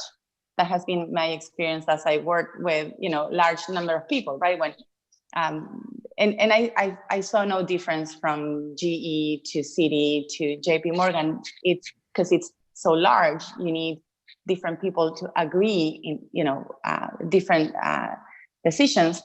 And that is where culture, I think you start experiencing the difference in culture, right? You have a fast-moving company that is used to make top-down decisions quickly in a very structured way, and then you put them together with large organizations, and it takes a little longer. And there's a reason for that. I don't call that bureaucracy, by the way. I know that many people refers to large corporations and the bureaucracy of the large corporations. It could be. I think it's so large that you need to make sure, particularly in highly regulated environments, you need to make sure that you listen to everybody around the table, because everybody will bring different expertise to the table. So that to me is the number one thing to look after when you put a fintech and a large organization together, because that's where both sides struggle. And you have company A that it's a fintech, wants to move fast or gets frustrated for all the iterations before making a decision. You have company B needs to consult and review and revisit and approve in different levels of approval for one decision. And that can be frustrating if before deal closes or as part of the first 60 days, you don't try to really understand the acquired company culture and try to explain and onboard that culture into the acquirer company, right? It's into the acquired companies, into the acquirer's culture. It's you cannot take for granted that these two cultures will understand each other. Actually, I think it's the opposite.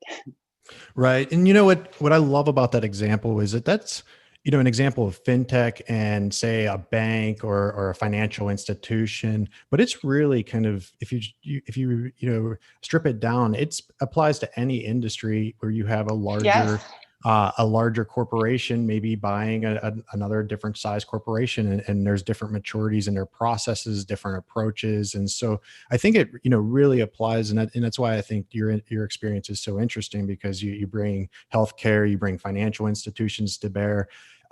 You hit a point as you're going through around the culture and, actually understanding it. One of the things that we find out, and it's so fascinating that it's one of the top 5 reasons for failure, but nobody wants to take ownership of it, because I think everybody always points to each other. They're responsible for culture. It comes from the top down. You hear, or everybody loves to point at HR, which HR looks and says, I'm trying to manage the people, but not the actual culture. I think everybody believes everybody's a little bit responsible for it. Why is there a role for a place for a chief culture officer or somebody that's truly accountable, or does it really need to be spread around in accountability? I'm a firm believer that cultural integration is not something that you can outsource to a third party, even though that third party is part of the integration team, because everybody has to own it. And I think creating accountability for every member of in the integration team, and I'm not just talking about integration team as a core team in charge of leading the integration. I'm talking about the program, the people engaging and involved in these integrations. We all own it, right? We can't just delegate to somebody bring a framework, bring good communication skills, let's train people, that's it. It's every day that we own the cultural integration, and everybody plays a role. I do think it is important to have a structured approach to cultural integration. You can call it change management, cultural integration, but and I think that really helps, because having somebody that will look into the different aspects of culture and the activities that will help integrate that culture from a systematic or from a process perspective, it's really important. I don't think that role is accountable to ensure the real cultural integration happens, facilitates the integration, but it's everybody who has to feel accountable for integrating the culture. And if you look at, what is culture? Culture is a set of behaviors and set of actions that are transmitted over generations, right? And how those behaviors, how do we learn those behaviors? Well, by example, or somebody teaches us, right? This is how we do things in this house. This is how we do things in this culture. And I think one of the big mistakes I've seen and made many times is we take for granted the person in front of us understands how are we supposed to make a decision, or how are we talking about a subject or one topic. We could be talking about a process, and party A might be approaching a process one way, company B a different way. So I think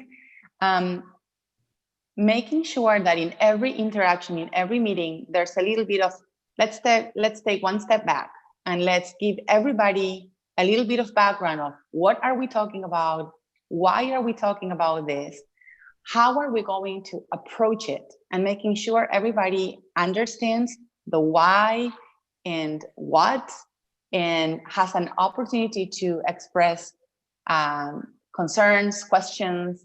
It's really important. It might sound like it will slow you down, but in the end, I think it will help you get faster to execution. Yeah, and you hit on two kind of key areas that we found in our research. One is, we've labeled it management, but underneath that is, you said about the models of the behaviors and kind of the norms. There's areas of dimensions around goals and measures, decision-making processes, the way the leadership behaves and reacts, and their focus areas. And a lot of that's also to the, the investment of the strategy, right? Like if your strategy is going out to a certain clientele, you're going to model your kind of approach around that the behavior of that clientele. So that also starts to tie together is like, how do your clients expect you to respond? Are they expecting you to answer emails immediately, or are they more laid back? Are the locations, the cultural norms of the country?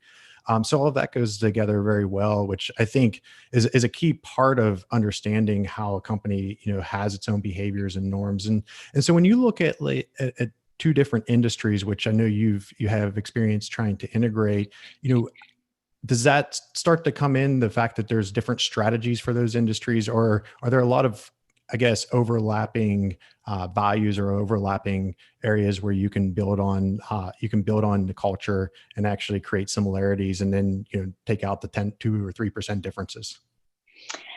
I think every deal is different, and it doesn't have to do with the industry. It has to do with the deal itself. And from my perspective, everything starts with the strategy of the deal and what the incentives to deliver the business case are. And engaging the integration leader as part of that deal structure, it's going to be critical, because many times we think about culture, but we don't think about what are the incentives behind behaviors. Right? So if I have a deal that will incentivize X behaviors, right? I need to understand that. I need to understand how are we structuring a deal and what that structure will mean for integration, execution, and cultural integration. So I think that the spirit of the deal, the structure of the deal has to be well known and has to be a critical component as we define how we're going to approach the integration. And every deal is different. So I do agree with you that there could be, you can have a framework for integration, and there are some similarities that you can apply, and I'm going to talk a little bit about those.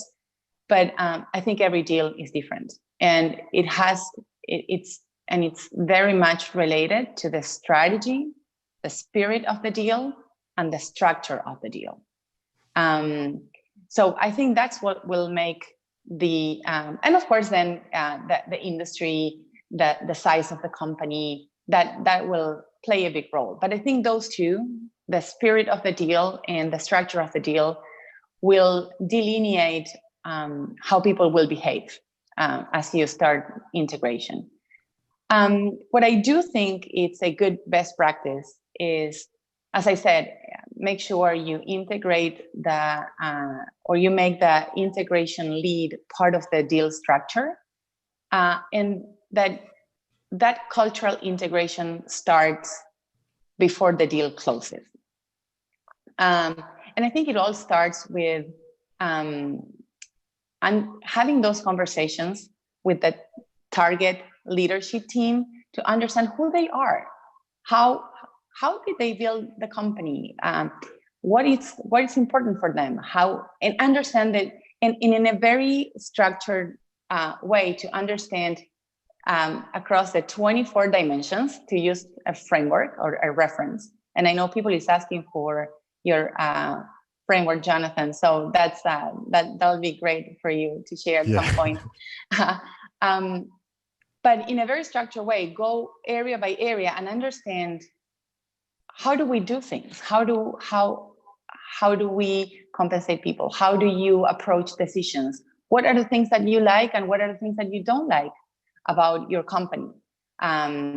So that, to me, it's critical. Once you understand each other, then I think and that can be mapped, by the way. You understand company A, and then you share how company B that gets things done, and you can say, right, like, okay, you compensate based on X and Y, and where are these two companies in that spectrum, and you can do it dimension by dimension. So now you understand the differences. So you understand how the two companies approach the way they get things done across the 21 dimensions, but you also identify the differences.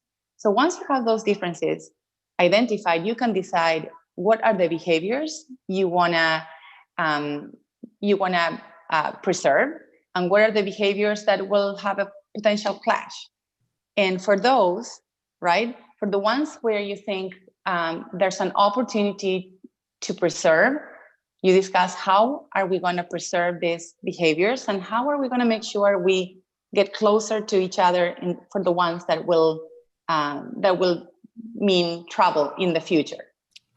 And once you do, then you can say, okay, so what are, again, behaviors that we want to see in our integration teams or across this program that will help us make sure this culture gets together or it gets integrated.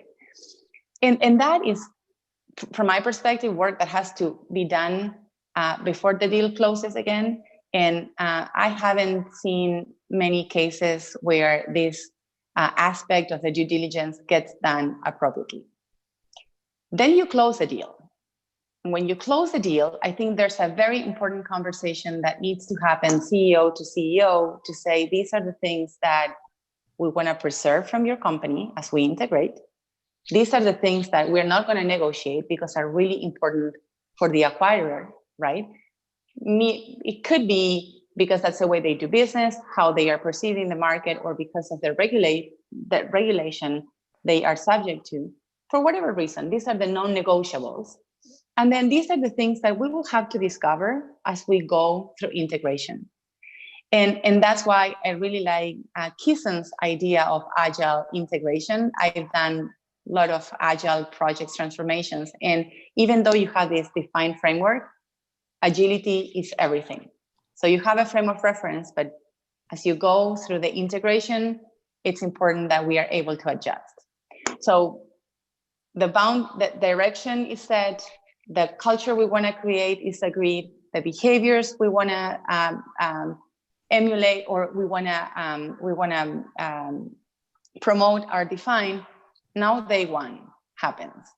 And even though that's very nicely well defined, we need to communicate to both leadership teams and both program integration program members that all that process that we've gone through, right? And I think that that pre-acquisition process takes between 30 to 90 days, 90 better, but sometimes you don't have that time. And then there's another 60 to 90 days of onboarding both teams, putting specific emphasis on those pre-deal closure cultural agreements, and making sure that the integration team enforces those behaviors in every work stream of the integration, right? And you have a set of workshops that will allow the teams understand those differences, understand those expected behaviors, and agree how each integration workstream will behave and work together as the integration takes place. So, and I know it sounds a little heavy, but in my experience, I've seen it done very well, and I've seen it done very poorly sometimes. And when it gets done well, execution and integration happens way faster with less friction. I think that you can make it happen fast, but a lot of friction can come with it. And I think that's where the risky part of integrations happen, because if you start seeing attrition in the acquired, from the acquired company, that's when there's a sign that you might start losing value, right, of the asset that you just acquired. So, so again, just to summarize the long conversation or the long explanation, I think every deal is different, but yes, there's a programmatic or process to approach that cultural integration. Yeah, and I love, and I may plagiarize with reference as always, but strategy, spirit, and structure, right? Those three are very exactly key, and you couldn't have summed that up better. So when you're talking through that, one of the things you just said was there's good, you've seen it done well, you've seen it's done, not so well. When you've seen it done well, is it because there's a prioritization on culture and there's an understanding of the next level and really the definition of the differences? You talked about the spirit, the structure, and the strategy, as well as the different dimensions, or is it some other reason that really triggers the success of a cultural integration? I think there's a couple of factors. There's not just one. I don't think the process will make the cultural integration just simply happen, right? So I do think that having cultural integration or cultural assessment as part of a due diligence, it's critical. And in most due diligences or due diligence reports I've never seen hardly never seen a cultural dimension to it. So to me, my perspective is it has to be done as part of the playbook, number one. Then there has to be a structured approach to it. But I think it's also very much into, through those leadership interactions that the culture of the integration is shaped.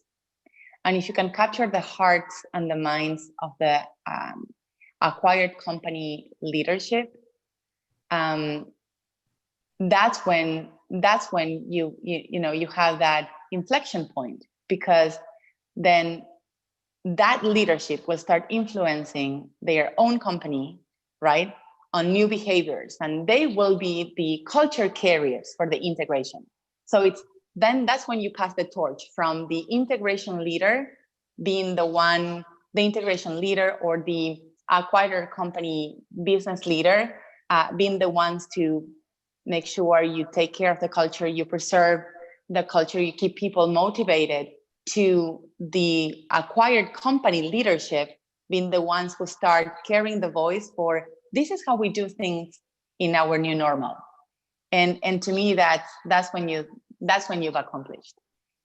When people tell you, after a year or something like that, it's like our company continued to operate BAU, and most of our employees are focused on clients and employees. That's a huge win. And when you see the new leadership speak the same language and be the culture carriers, that's when you are maximizing your chances of success. That's my perspective. It's really fascinating because, you've hit on so many points there around integrating a culture. And one you just mentioned is like the leaders of the acquired company carrying the torch. And in that sense, it's almost like, you're getting a referral from the customer, right? And they're saying, exactly. Wow, this company's great, and, you're always going to tend to listen to a third party rather than the company that's saying we're great. And, it also ties into communication, which, in my own experiences, either being acquired, I've had a couple of different jobs where the company that I've worked at has been acquired, or I've also worked on the M&A side. And one of the things that's always fascinating is, the communication, it's different. And some companies, when they're making the acquisition, they'll say, wow, I've been communicating a lot. I've been over communicating. But what they don't realize is like, you may be communicating, say, through very corporate emails. Yet, the other companies used to having these communications and water cooler talks. And so they may not even be reading those emails, or actually that message may not be resonating with them. And so that's why, I think where you start to go into having the acquired leadership be able to communicate, they know how people in their organization listen to messages. They know that communication style. So, you bring those two together, and now you've got a referral and you've got the proper communication methods happening, which is another dimension I think is really important. We'd be remiss if we didn't say communication was an important part of culture or integration. The other area that you mentioned, and it was a little earlier, but it kind of goes into the discussion you were talking about of this is the culture we're going to have in the new normal, is the non-negotiables. And, I've never been given a list in my career, or even seen it from a communication saying, these are the parts that we're never going to change with your culture, or these are areas that you're going to keep exactly the same. You'll see sprinkles. You'll say like, oh, we'll still be the same company we were, or we'll still have these type of values, but it's never like this was non-negotiable. This is actually, you can expect this to stay permanent. Is there a reason for that? Do you believe that would be helpful in your own opinion? Or is there something around the non-negotiables that could be better upfront understood so that people aren't wondering, did I just lose the best part of the company I work for? Yes, I think it's really important that those non-negotiables are very clear. And when I said what I meant by non-negotiables is the acquirer has to say, help understand the acquired company, how to integrate in the best and smoother way, and help fight the right battles. That's how I see it, right? So if you acquired a company because you want to preserve these assets, these are the assets or the products that the acquired company that's behind the rationale for acquisition, right? Those are the ones you want to preserve, and you even want to ring fence at some point, and want to make sure that everybody knows that we are not going, as an acquirer, we're not going to impose or force our operating model on these 3 or 4 things or whatever the number is, because that's what we really want to preserve. That's the rationale behind the acquisition. But for the acquired company, it is also important to know what are the things that they shouldn't waste their time fighting on as they are integrated. Because the fortunately or unfortunately, the acquired company most likely have to integrate with the acquirer. And there are things that the acquirer will change for the new company. That's because you don't want to end up acquiring companies and having 10 different processes for the same objective, or you don't want to have, different cultures within your company. And I think where the non-negotiables from a cultural perspective are those behaviors that you enforce and that you encourage on people through your performance assessment process, right? There's this is how we do business, And even if you try to influence, you're not going to be able to change it, because there's a motivation to be promoted behind. If you follow these behaviors, if you follow the way that you're supposed to do business, then you'll be promoted. There's growth opportunities. You will fit in that culture. You'll become a leader of that company. And I think those are really, it's hard to negotiate those. Same as it is hard to negotiate some processes or some controls or some technology integration. So I think it's the same. There are areas as you acquire or integrate a company that as an acquirer, you will never negotiate. This is the way we do it, and we don't intend to change it. Now, there are many things that we can, not only the assets or the products that the new company brings, but the new culture, right? You say a breath of fresh air that they can bring, and that sometimes will help you challenge the way we do things. And when I say we, most of my life I've been on the acquirer side, not on the acquired side. So that's why I said the way we do things, right? Mm-hmm.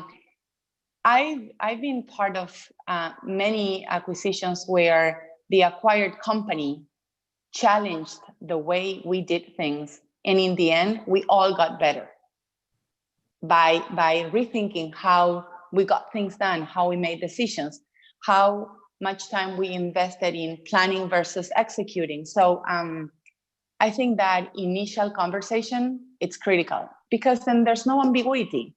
There's no discussion over things that, as you escalate, you know what the answer will be. So why wasting your time? And then there will be things that are gray, because none of, both sides know how it will play out, and it's fine. And you will debate, and then eventually you'll escalate, and a decision will be made. But having clarity about these are the things that we don't want to change in the acquired company, because this is what will preserve the spirit of the deal.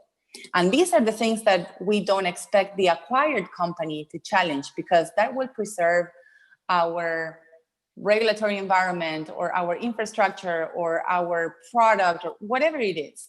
I think it's important to have that conversation way up front. Yeah. And, you hit a fantastic point where you talk about the acquirer also is experiencing change, right? Anytime you bring on a new company, they're going to impact your culture. And so you also, need to understand what is negotiable and non-negotiable from your own culture. Exactly. Which is key, right? It's key, because, and I'm glad you bring that up, because I don't think this is a one-way transformation or a one-way assimilation. This is both ways assimilation. And I think, again, the role of the acquirer leadership and integration team is to also ensure that the integration teams, both ends, are open to learn from each other and are open to challenge how can things get done better. And I've been in so many meetings where, granted, I come from, my background is, if you think about it, GE, Citibank, JPMorgan, so large industrial machines that have very well-defined rails for execution, right? And just, there's not much discussion about how things will get done. We know how things get done in these huge organizations. That's the culture. That's how we get things done. And I've been in many conversations where I thought, I know how we're going to get things done, and we have a good way to approach this problem. And then all of a sudden, we get challenged by the acquired company. And it's like, yes, wouldn't we be much better if we would embrace that behavior or that process or that best practice? And many times, the acquirer, it's so concerned about integrating, that it could be suffocating the asset that they acquired, and also losing the opportunity to advance together and even move your own company forward, right? By learning from the new acquisition. So it's really important that you keep eyes open and embrace change from both ends of the integration. Yeah, and I have a great example I always go back on, and it's, one of those ones that's timeless because it just shows, the acquirer actually learning a best practice from the acquired company after a period of time of actually ignoring it. And it's also very kind of practical in the sense that we all are looking at, the change and evolution in technology from waterfall to agile. And, then there's the hybrid of the both. And the acquired company actually was a very waterfall focused company to the point where if there was a project management waterfall technology, they would have had it. And they did it very well. They were very robust, documented everything. And this was also at the time when Agile, anybody that said that they were Agile, it was usually an excuse for saying, I don't want to do documentation, if you remember those days. And so the lack of structure, I don't want to be managed. I don't. Yeah, it was like the Wild West, Agile, right? by the way. Yeah, exactly. And I still think there's a little bit of that out there in Agile, but it's getting more along the principles. And so, there was a legal day one event coming up, and there was an issue where they realized that there was a integration around the file sharing of customer data that was not prepared. And so the acquirer company goes through their process of sizing, scoping, waterfall, all of the business requirements, and they're like, this is going to take us 6 months. You had like 2 months to get in, right? And the other company was like, wait. Like, let's go back. Let's all calm down. Let's take a look at this. And they come in and we're like, we can have this done in 3 weeks. And they got it done in 3 weeks. And it was incredible because I actually watched the light go off on the acquired organization saying, this may be a real best practice. And now that organization has grown into one of the most agile leading organizations within the industry. So it was really just fascinating because it is a situation where you say sometimes the pressure to integrate, the pressure to hit your milestones doesn't allow you to kind of think strategically and really accept that, wait a second, maybe if we try to change these things, you can actually, or adopt some of those best practices. These can actually accelerate our organization and create more value out of the deal. Exactly. And I think that's where also your diversity and inclusion practices will be tested, because embracing a new culture is at the core of embracing diversity and being inclusive, right? It's more about being inclusive. Being inclusive doesn't mean you have to, in the integration aspect of it, doesn't mean you will always have to say, I'm going to embrace the acquired company's culture or the practices. It means that you take the time to understand why is it important for the new organization, how do they follow or how do they put this value in practice, how will they experience change as we try to integrate them, and what is the best way to address it together. And that takes time, and that takes real leadership to be part of those conversations. That's why I said, I don't think you can outsource or have a third party take care of your culture. They can facilitate. But those conversations happen in the meeting, happen as you are getting to execution. And it's up to the leadership. If you have a work stream, for example, right? It's up to the work stream leadership to make sure you can steer those conversations and not let one culture or the other be disrespectful to the other one. Be inclusive. Have an inclusive approach to then come to an agreement or resolution. But I've seen in many situations, I've seen the acquirer trying to impose, this is the way we do things. And that's when you lose the hearts of the acquired company, because you're ignoring their identity, right? And at the end of the day, we're all kids that have grown up into adults. And so nobody, even when you were a kid, wanted to be told what to do, right? Like you want to grow together, you want to learn. So, you have to be open and collegial and really provide a platform to enable your teams, which I think is important. And so Val, we have a few minutes left. I wanted to make sure if there's any Q&A that we need to hit, but first and foremost, thank you so much for joining us. I know I'll be remiss if I didn't say this, but I did forget to say at the beginning that this represents, the opinion of you and I, and not our employers. So I want to make sure that that's out there as far as the statements that we made and the perspectives we had. And then just from a sum up, you hit, strategy, structure, spirit. You talked about, making sure that the IMO integration leaders up front in the discussion, that they're also part of the due diligence, which is such an important part. You talked about the negotiable and non-negotiable, really making sure that you get into the execution and understanding how things are done. Is there any other points that you would like to outline before we jump into the Q&A, that if you're an integration leader or even in the M&A cycle, that it's important to keep aware of around cultural integration? I think you summarized it very nicely. So thank you for that. And I really liked the spirit, strategy, and structure, how you summarized it. I think it's very nicely done.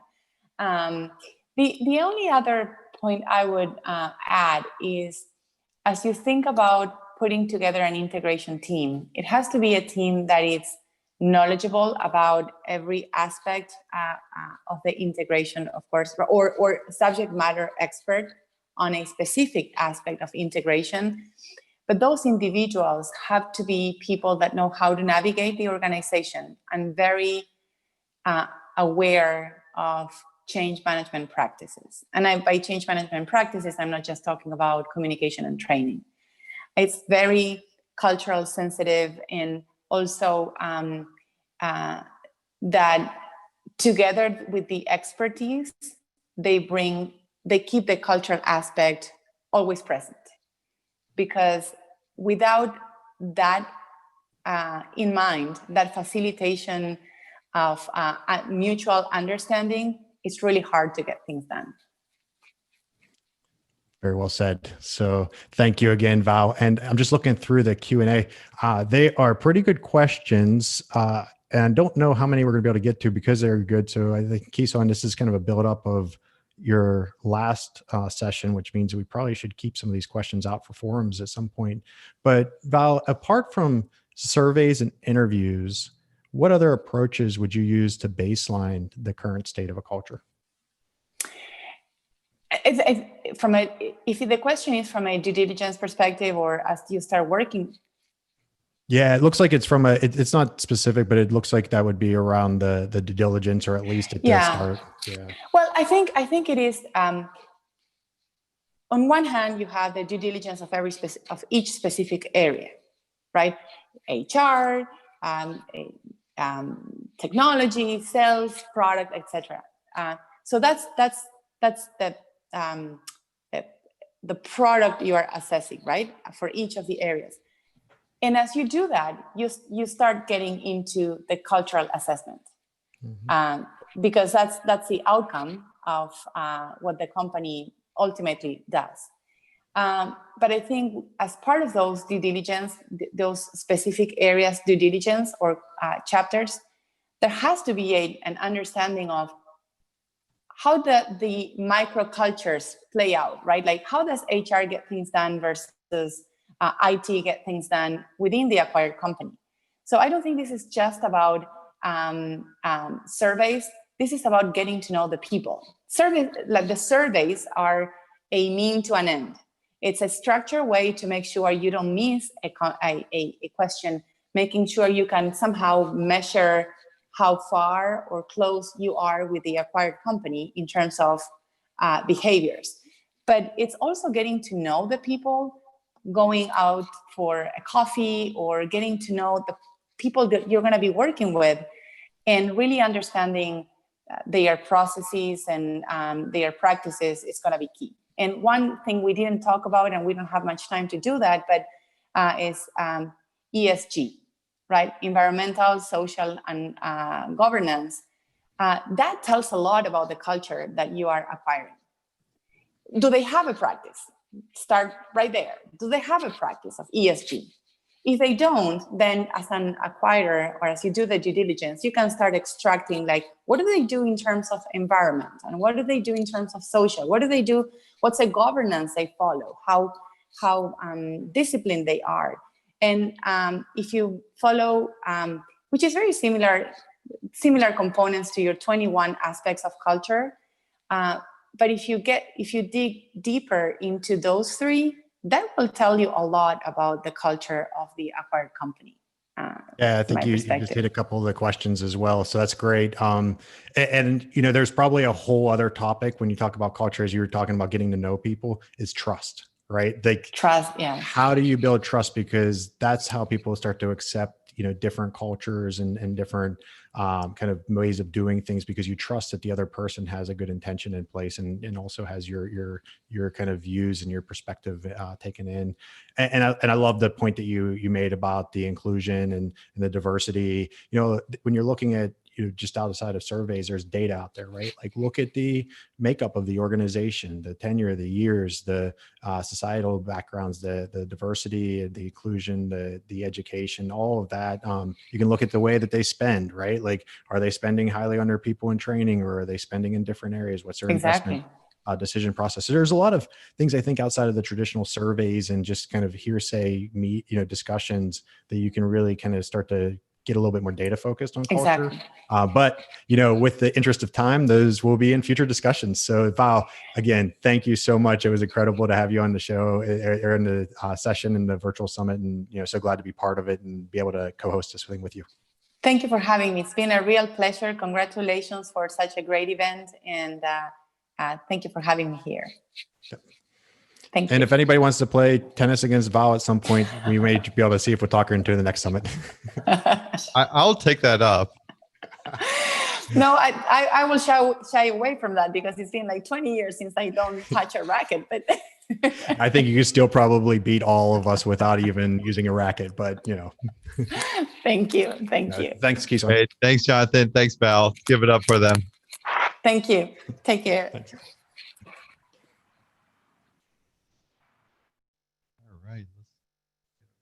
Let's get up.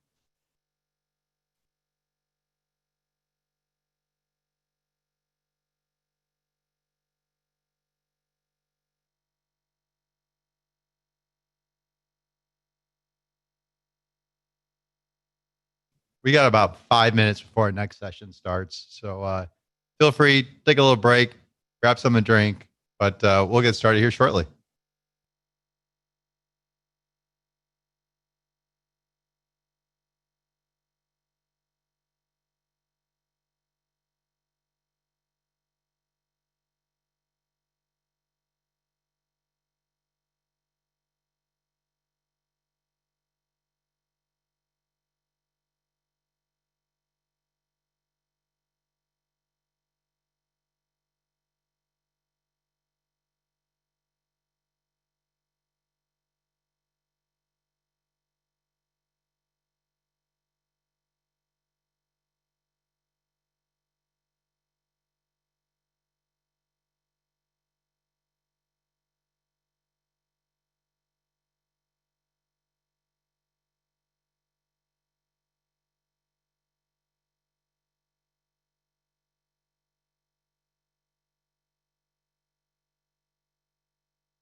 How's it going, Julia? Hey, Kisan, I'm good. How are you? Doing all right.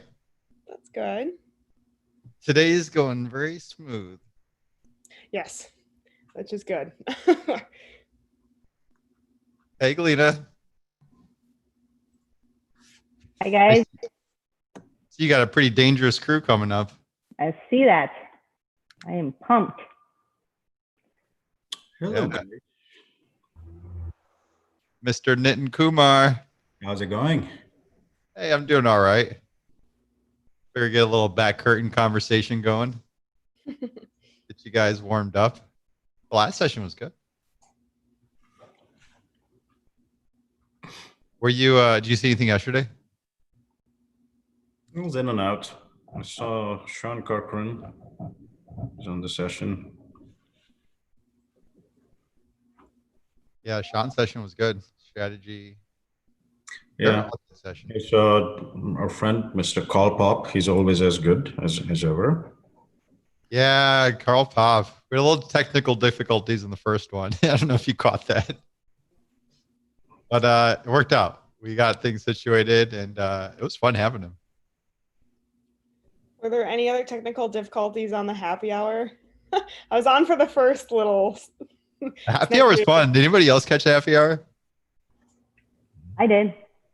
What'd you think? It was fun. I liked the comedian guy was awesome. Like, just great. Yeah. I thought he did a good job. He spent a lot of time to put his State of M&A in 2020 presentation together. Yep. That was great. Really great. Awesome. Well, we got like a minute before we kick off.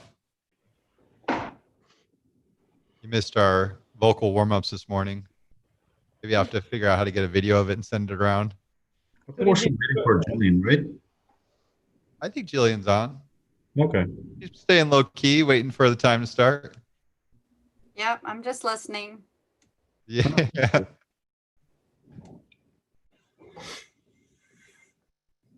But yeah, I'd love to get the feedback on this next session. It sounds like it's a pretty big topic that can almost be a conference of its own. Absolutely. True. So we'll find out. We'll challenge the audience to put some good Q&A questions in there that'll help us gauge if we need to really expand on this in future sessions. Anyways, I'm going to mute myself. I'm turning the floor over to Julia.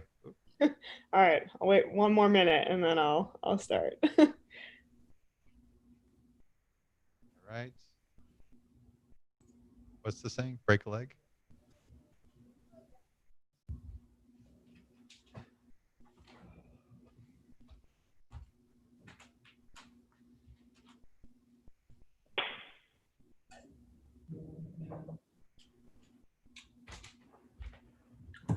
Turn the phone into airplane mode. Get all these distracting alerts. The least used button on the phone nowadays. That's very true. Good point. Awesome. Well, I can get us started right on time here. So hi, everyone. I'm Julia Rollins with Deal Room on our client success team again, and I am here to introduce our next session. And the title of the session is Lessons Learned from Large-Scale Divestitures. And our speakers for this are Galina Wolinetz, Managing Director at Virtas Partners, M&A Integration Separations, Josh Beggs, Field CTO at Dell Technologies, Jillian Kaebel-Sisk, HR, Global Mergers, Acquisitions, and Divestitures Manager at Caterpillar Inc., and Nitin Kumar, Chief Executive Officer at Appnomic. Great. Thank you so much for the introduction, Julia. Hi, everyone, and thank you to Kisan and the team to putting on an amazing conference. Really enjoyed listening to over the last day and a half so far. Great topics and great audience questions and great questions from the moderators. I am the moderator for this session. I am Galina Wolinetz, the Managing Director at Virtas Partners, where I lead our integration and separation practice.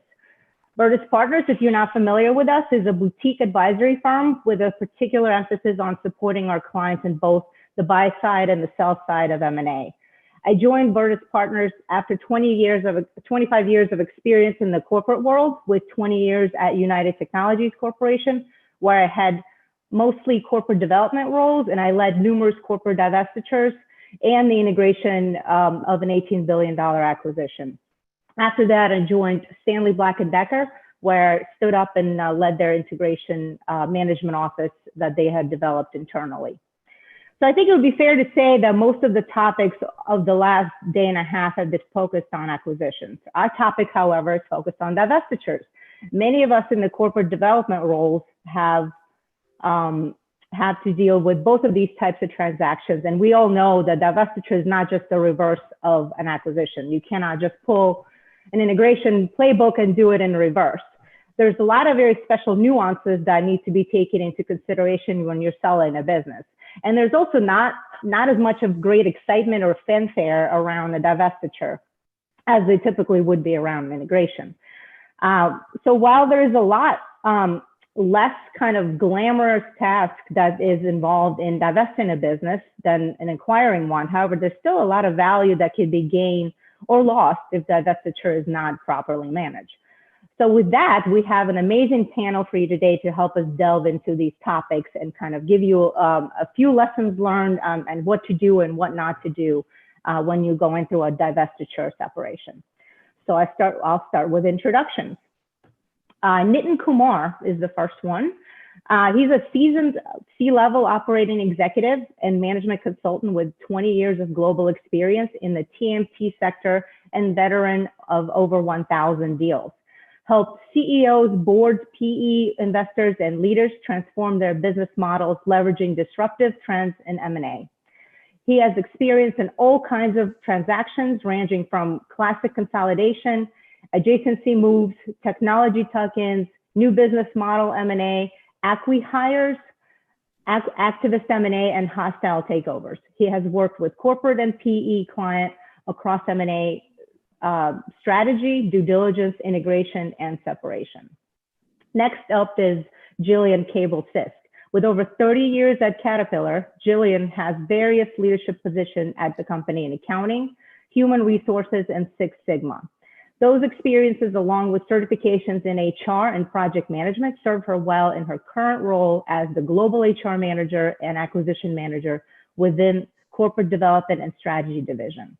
In that role, she's responsible for all HR activities, from working with business units and transaction managers on strategy and cost, legal on contract language and negotiations, and functional areas on execution through post-implementation.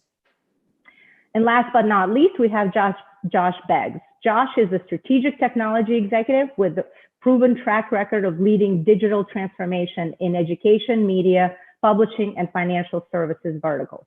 Josh has over 20 years of experience partnering closely with customer-facing and back-office functions to implement efficient and secure enterprise technology solutions.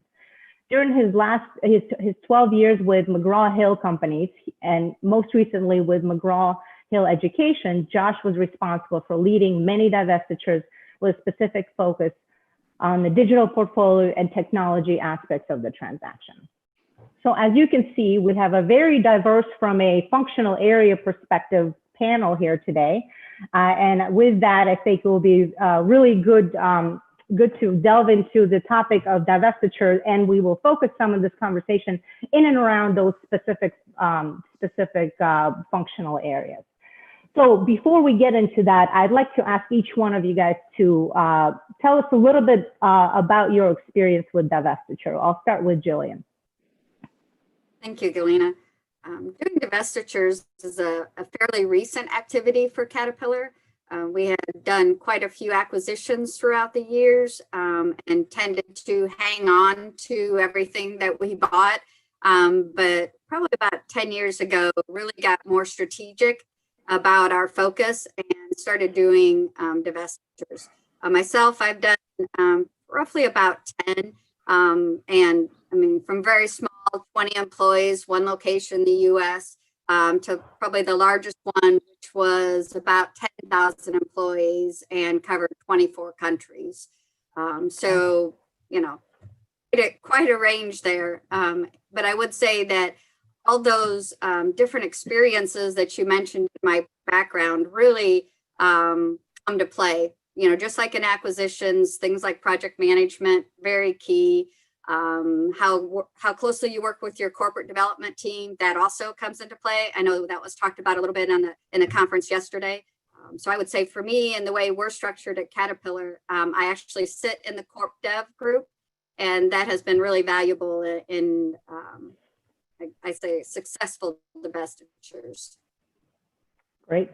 Okay, Nitin. Hi, my name is Nitin Kumar, and I recognize most of the participants, and we worked together in some capacity over the last couple of decades. So particularly in divestitures, I've probably done 25 or 30 of them, and they range from 100 million to a massive 130 billion, and each of them have different challenges. The configurations I worked in is asset sales, spin-offs where you trade a publicly, where the spun-off carve-out entity is publicly traded, carve out to public private equity, and then both from the pitcher side, which is selling, and from the catcher side. Different nuances. My function, I've almost touched every function with the exception of finance, and obviously HR is embedded, so I'm kind of okay with that. But I'm more of a front office and technology specialist, and on separation management and separation planning side. Looking forward to the session. Great. Okay, Josh. Excellent. Thanks, Galina, and thank you, everyone. In my current role as field CTO with Dell Technologies, I've been consultative to a lot of Dell's largest partners in the New York, New Jersey, and Mid-Atlantic area, and that involves around divestiture. However, as Galina, you mentioned earlier in the introduction, I hope to bring a unique perspective to this panel because I was part of a very large-scale divestiture with McGraw-Hill Education when they were purchased by private equity and spun off from the McGraw-Hill companies. So with a focus specifically on technology and the technology challenges, the application portfolio, and divesting of that side of the business, I hope to add some value and some color to the discussions this afternoon. No, that's perfect. No, that's exactly what we're looking for. So I guess we'll start with the kind of overall structure and how you would develop separation or divestiture program. I guess the question would be going to Nitin. Can you take me through the key components of a divestiture separation program? How would you generally approach the project structure, team, and key phases of the program? Yeah, okay. So let's take a look at it. And as I said, that divestitures come in different forms, right? You're a buy side and a sell side. In this one, we're going to assume that you're on a selling side of it, right? Stand-up is more complicated, and we're not going to go into that. Even there, you can have three configurations, right? You can have a complete asset sale there. You could do a carve out. You could do a spin-off. You can do a carve in. And each of them have a slightly different way of creating shareholder value. In principle, I think you need to look at 5 specific areas when you look at a divestiture, right? The separation management part. How are you going to manage the separation? That includes separation strategy, separation planning, and this stems into how long the commingling or the entanglement has happened. Disentanglement is complicated. It's not the symmetric opposite mirror image of an integration, as Galina pointed out. Okay, the main issues come in the back office functions where the entanglement is high. So separation planning and separation strategy needs to be sort of very clearly articulated, and there are functions that you can entangle purely on a headcount basis. There are assets, there are contracts. So what is that optimal separation strategy? Number 2 is day one, okay? And day one is not exactly the day one like you have in an M&A integration. That is when you own the asset and I need to go live. If you are separating into a spin-off entity and that entity is going to be publicly traded, you almost need to march on to 3 day ones, right? You have a legal day one when you are in 2 different legal entities, but still under the same umbrella operation. You can have a separation day one where you're operationally separate, but the umbilical cord of a TSA is holding you, okay? And then there is a full spin day one when everything is cut and you're publicly traded. So depending on the configuration of a divestiture, you need to have the day one planning and execution done with stability, the ability to operate, or all the bells and whistles checked in. Are the employees going to be paid? Who lies where? Which assets are on what balance sheet? So the day one is actually absolutely critical, because once that you hit that milestone, there isn't much room for going back. Okay, so that's the other nuance which comes with the divestiture. The third one is transition services agreement. It's very hard to take a business that has been commingled for a long time and just say that, oh, one Monday morning, you guys are on your own. So there are some support mutually, and there are bidirectional TSAs where the parent and the spun-off entity are dependent on each other. So TSAs have to be very well thought through, and I'm sure we'll delve into TSAs. There can be a whole body of knowledge around that. And there needs to be a work stream completely around that. There is the whole customer impact piece of it, right? I mean, which customers are commingled, what IP, who communicates where, And then human capital, which I think we have Jillian who will go into this. So there are 5 bodies of work there in terms of how you structure that. A couple of other interesting things which you don't come in and see in a M&A integration are dyssynergies and stranded costs, right? And stranded costs are something you got to plan with, otherwise they can come and hit you pretty hard. These are the ones that create diseconomies of scale. For example, you have a real estate meant for 10,000 people and you have designed them for a certain economy of scale. Now, suddenly you have 2,000 people out, right? Your cost per employee and all those KPIs and metric goes up and you're left with those stranded costs. And that's not necessarily for real estate. It can be for your licenses. It can be for call center. It can be for anything, right? And then you have dyssynergies, which means how much am I losing in terms of combined customer pipeline or sort of my accounts payable or contracts being mingled, how much dyssynergy is going to be created. And that's not necessarily operational. You can have several dyssynergies come in from tax, right? Let me give you an example. Once I was doing a very large multi-million-dollar divestiture. There were 5,800 entities combined together for probably more than 3 decades, completely optimized for tax. The moment you touch and separate them, it's not optimized for operations. The whole tax structure used to blow up and you used to get billions of dollars of dyssynergies. So don't think about it, dyssynergies as purely operational. There are financial, legal, and there are many complications. So you need to think about a separation management as these bodies of work. Now, depending on the size and complexity, you can configure them by function or by complexity or separation drivers, right? I mean, if you're from the M&A integration world, you know value drivers. These are called separation drivers and stand-up drivers and quick paths to value creation and stability, right? So those are the big ticket items that you need to sort of take a look at. And this is all about creating value. Again, it's not subtraction. It's creating subtraction, but it's additive value that's been created. So think about it that way. You're still accountable to the shareholders. You're still accountable to the boards. And you're still accountable to your customers, people, and regulators, right? None of that is off the hook. So you align and optimize these bodies of knowledge to align with the end goal of the divestiture. Oh, that's great. I mean, and we'll talk a little bit more about value creation from divestitures. From this, your discussion almost sounds like, why would we ever want to divest anything? It just seems like it's fraught with so many issues. But Jillian, how do you guys in HR fit into this equation, and what are some of the key pillars that you want to look after from HR standpoint? I think that probably is somewhat dependent on your company makeup, your structure, in addition to all those things that Nitin said about, is it an asset deal, is it a carve out, right? So that it's going to be different for the different types of deals. But in general, from our perspective at Caterpillar, with me sitting in the corp dev, that allows me to get involved very early in the strategy and the analysis phase. And that's really important because you can get the deal strategics, numbers and financials all looking at one thing. To Nitin's point, tax may be driving you one direction or a type of a divestiture. And you need to be able to inform them of the actual, people side of that transaction. What is the impact of them doing a stock sale versus the asset sale? Especially to the perspective of stranded costs, like Nitin had mentioned. So for us, we get involved in the strategic phase. We help inform on what the actual deal structure is going to look like.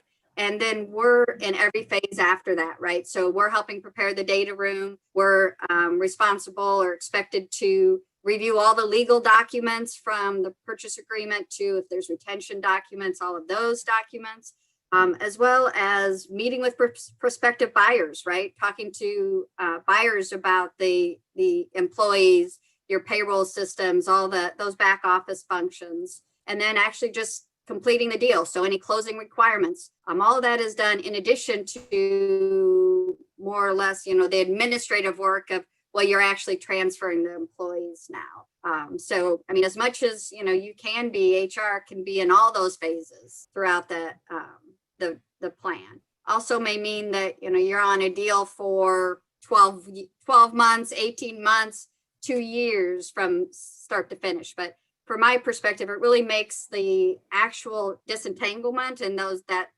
work at the end easier if you've been involved from the beginning. So you don't have those surprises, and you've helped actually drive the path as opposed to getting handed something that you're meant just to execute. Yeah, I think those are typically true for both acquisition and divestiture side, right? I mean, the earlier that integration team gets put together and pulled onto the transaction, obviously the better and the benefits are clearly there. But inevitably, the corp dev teams seem to be reluctant to do that in some cases. So we've always having to kind of fight through that a little bit. So Josh, how about from a technology standpoint? What are some of the things that you kind of focus on largely on the divestiture side? Well, I am somewhat biased, having a 20+ career in technology, and no disrespect to my fellow panelists, but I think technology is one of the most complex sides of a divestiture. It is. And absolutely. And you know, Nitin mentioned it earlier. The role technology plays in a divestiture varies greatly between whether you're on the selling side or the buying side. And you know, the theme in technology for the past 20 years has been consolidate, consolidate, consolidate, drive your efficiencies out. So what that has led to is a technology entanglement. And quite frankly, most companies, including my own at the time, aren't aware of all of the interdependencies that those technology platforms have on each other, right? So that drives that complexity up even further.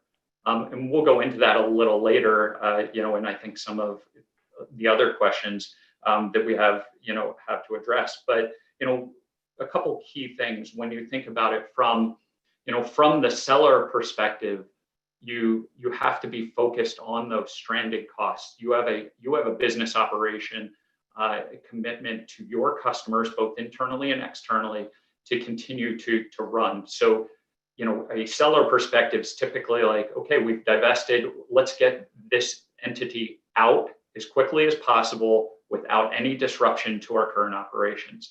However, in the buyer side, and I've had the privilege to be on both sides, in the buyer side, you have a commitment to the customers that you're pulling with. You're not really concerned about the stranded costs. You're more concerned about setting up a new environment, and that stand-up that I think Nitin may have also referenced, but that stand-up in the most efficient, affordable manner to make the commitments to the buyer, the buying entity. So, you know, depending on your perspective, which side you may be on during a divestiture, your role in technology will vary greatly. But at the end of the day, it's a complex topic and tower to address, and one of the most critical, because again, technology plays a part in every business, you know, side of the business today, whether that's just your end user compute responsibilities to make sure your internal employees are up and running, or most importantly, your paying customers don't notice what's happening during this, divestiture activity. No, absolutely. And I couldn't agree more. I mean, it's certainly one of the most complex ones. And I will also say one of the most costly aspects of the divestiture. So the ability to fully understand the costs that are involved in doing the full separation of technologies is something that I would imagine a body like SMO, right, Separation Management Office, would want to be paying real attention to. So with that, Nitin, back to you. Is there a need for something like an SMO, kind of the equivalent of IMO that we would have on the integration? What is their role? When do you get them involved? Kind of how do you think about overall program management for separation or divestiture? Yeah, so I think it is not exactly like an integration management office, but it has some very good similarities with them, right? So the SMO has got very different levels of involvement. Sometimes the SMO leader is nominated from somebody who's in the sell side diligence, right? Or the separation diligence, depending on what terminology you use. And I would think about it that there is always a steering committee that is put, which is from the executives of both places, right? Think about them as the air traffic control, okay? The SMO is the guy who's flying the plane, and the functions are like wing. And if the coordination breaks, you know what happens when air traffic control, governance, and the pilots are not in coordination, right? That exact same disaster can happen here. And I think we've seen that movie many, many, many times. And in a separation management office, you are also looking at what am I planning? What are my next 10 days looking at? What am I going to do? What are my risks? What are my mitigation plans? And then I always tend to kind of take risks into three categories. There are business risks, there are execution risks, okay? And then there are risks called transactional risk. If something happens like a crazy dyssynergy and stuff like that, it can derail the whole transaction. More often than not, people are myopic in their functions, and this is no disrespect to them because they're running at 200 miles per hour. They don't see all the risk and they don't see all the interdependencies, right? So somebody has to do A and then B happens, and then C, you find out there's a technology dependency, 4, there's a tech dependency. So SMO has to aggregate all of them, quantify the risks, make sure they're executable tactical plans. And it is the glue between strategy and execution. And I'm telling you, literally, you need to have your eyes, ears, 10 other eyes and ears open. It's like no different from flying a plane. And one mistake, it can be leading to literally derailment of the transaction. It's also SMO's job to understand what am I going to do with a level of entanglement or separation, right? Especially, can I get rid of all this? On the other side, okay, now I don't have resources to catch this, right? Can I outsource some of this? Also, the separation strategy, you have to stand up and ask the questions. And to your point, the cost is not understood. It's very easy to stand up and say, hey, copy and clone everything and go there. By the way, it comes at a different cost, right? So can you do a lift and shift? Do you have all the bells and whistles in place? Do you have ability to test, ability to roll back? Do you have the right resources in place? So it's about bringing the whole ship together. In some ways, it's similar to the integration management office. The difference is that in integration, you can go back and reverse certain decisions. In separation, once the deed is done and you're past a certain place, there's just no reverse gear. You just have to go forward and then navigate yourself through, right? So that's the big difference here. Great. No, that's perfect. So as you're talking about kind of bringing the whole ship together, let's talk about communication throughout the divestiture process. What is the role of communication? Who are the key stakeholders that have to be communicated throughout this process? And when should you start it? I know divestitures is a transaction that is typically tried to be kept under wraps as close to the vest as possible, as to not to create this massive, rumor mill and other things. For the employees that are ultimately would be divested. However, on the other hand, you want to be transparent with employees as much as possible. And so that you can develop an action plan around a potential, flight of employees and other things. So can you, I guess the question will start with Jillian, talk me through about, how do you think about communication and all of some of these aspects of that? Certainly. I think you've got several different questions there. I'll start with the first one, which is, I think sometimes a misunderstanding is that communications is owned by HR, right? Granted, if your only communication folks are in HR, then maybe that's where it started or starts from. But actually, especially in any, divestiture of any size, you want communication really to be its own work stream, its own project plan, just because of like one of those things you mentioned, which was stakeholders. Certainly you've got the employees as stakeholders, but they're usually actually further down the line than you might think. Before you ever get to talking to employees about it, you may be having to talk to your executive office. You may have to get internal approvals. And then really you need to think about everybody who's impacted by that divestiture. So you've got customers that are going to be impacted because you're selling something off. In our case, we have dealers, huge stakeholder that we have to consider early on in a divestiture and develop communication specifically around them. So really having a dedicated work stream for communications, I believe, is key. HR will be a part of that, obviously, because employees are going to be a key stakeholder, and we're going to want to develop and write the communications. You also may have to have communications to the external market, to shareholders and that. So really key, I think, to have its own work stream. In some cases, you said that, you need to keep things confidential. That's absolutely the case. Then in that situation, we would use non-disclosures to, talk to the people we need to talk to and plan early.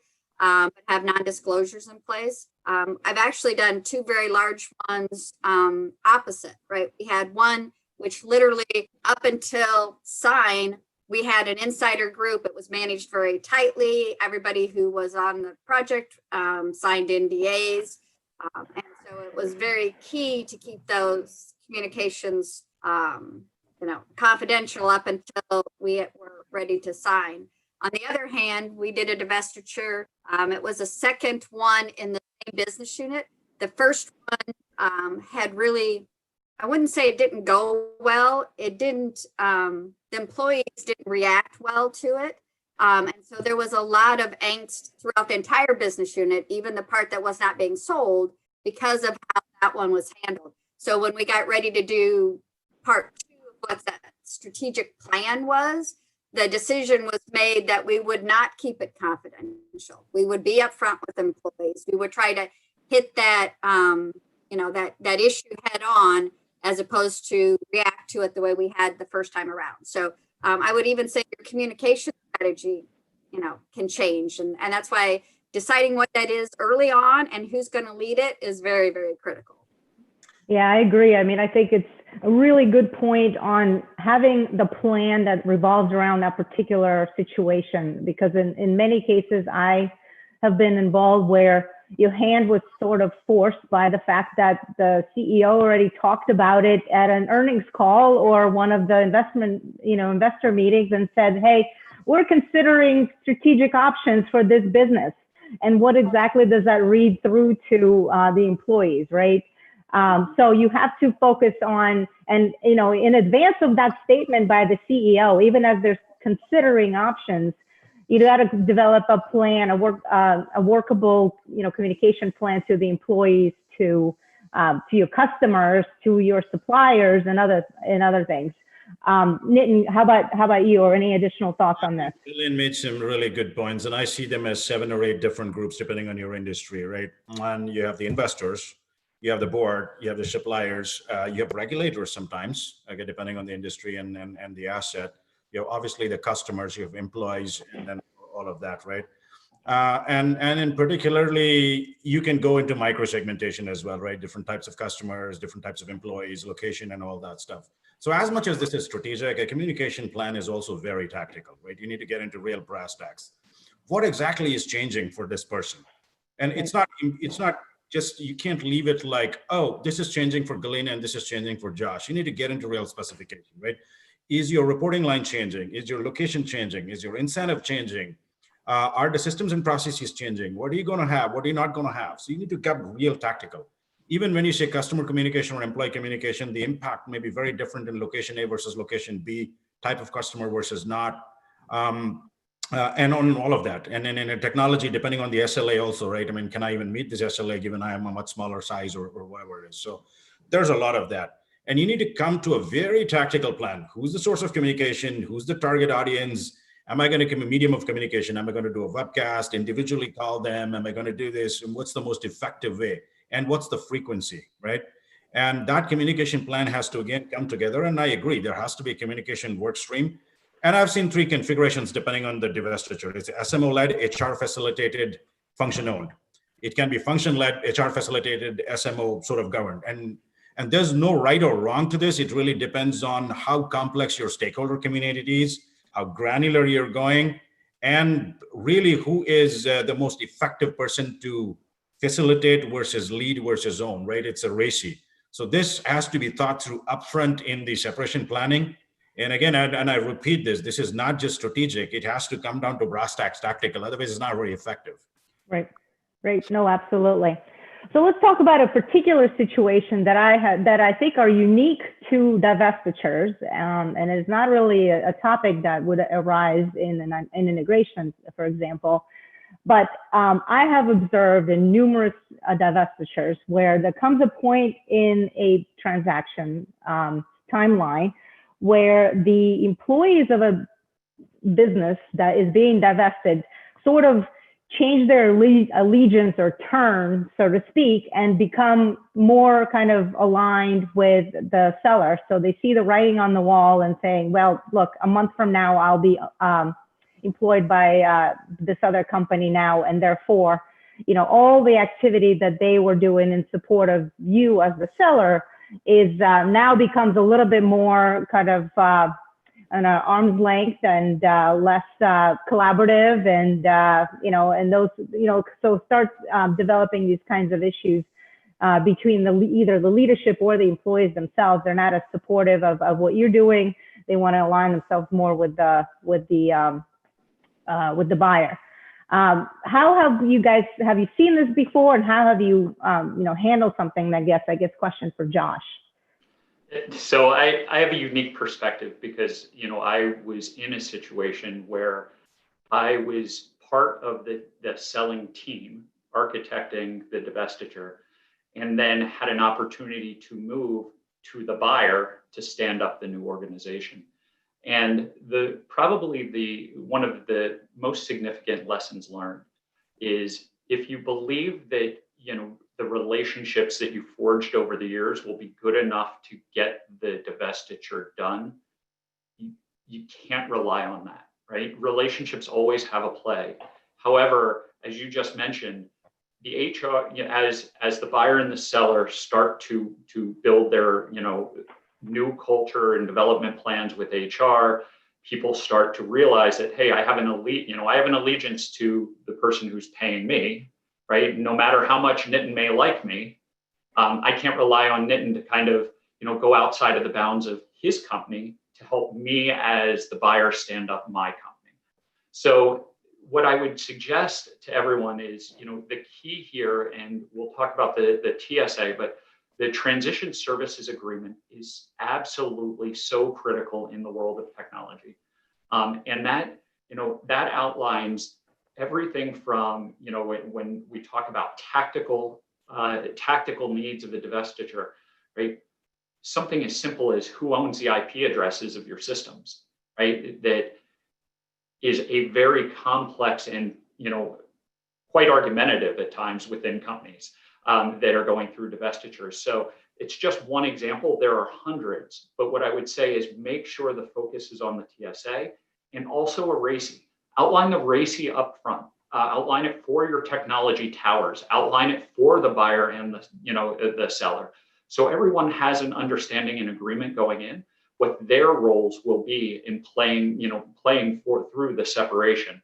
If you do that up front and get the hard conversations out of the way, trust me, there will still be, challenges, but it does make it a lot easier. And like I said, the cultures change, so Nitin and I were on the same team and, we're trying to score, in the same goal, but now we're not. And it doesn't necessarily make us competitive, but Nitin might be playing on a different soccer field and than I'm on. And as a result of that, he's worried about, his company and his goals, and I'm worried about mine. So if we have the hard conversations up front, we outline that RACI together, it'll make sure that we both can be successful through the operation.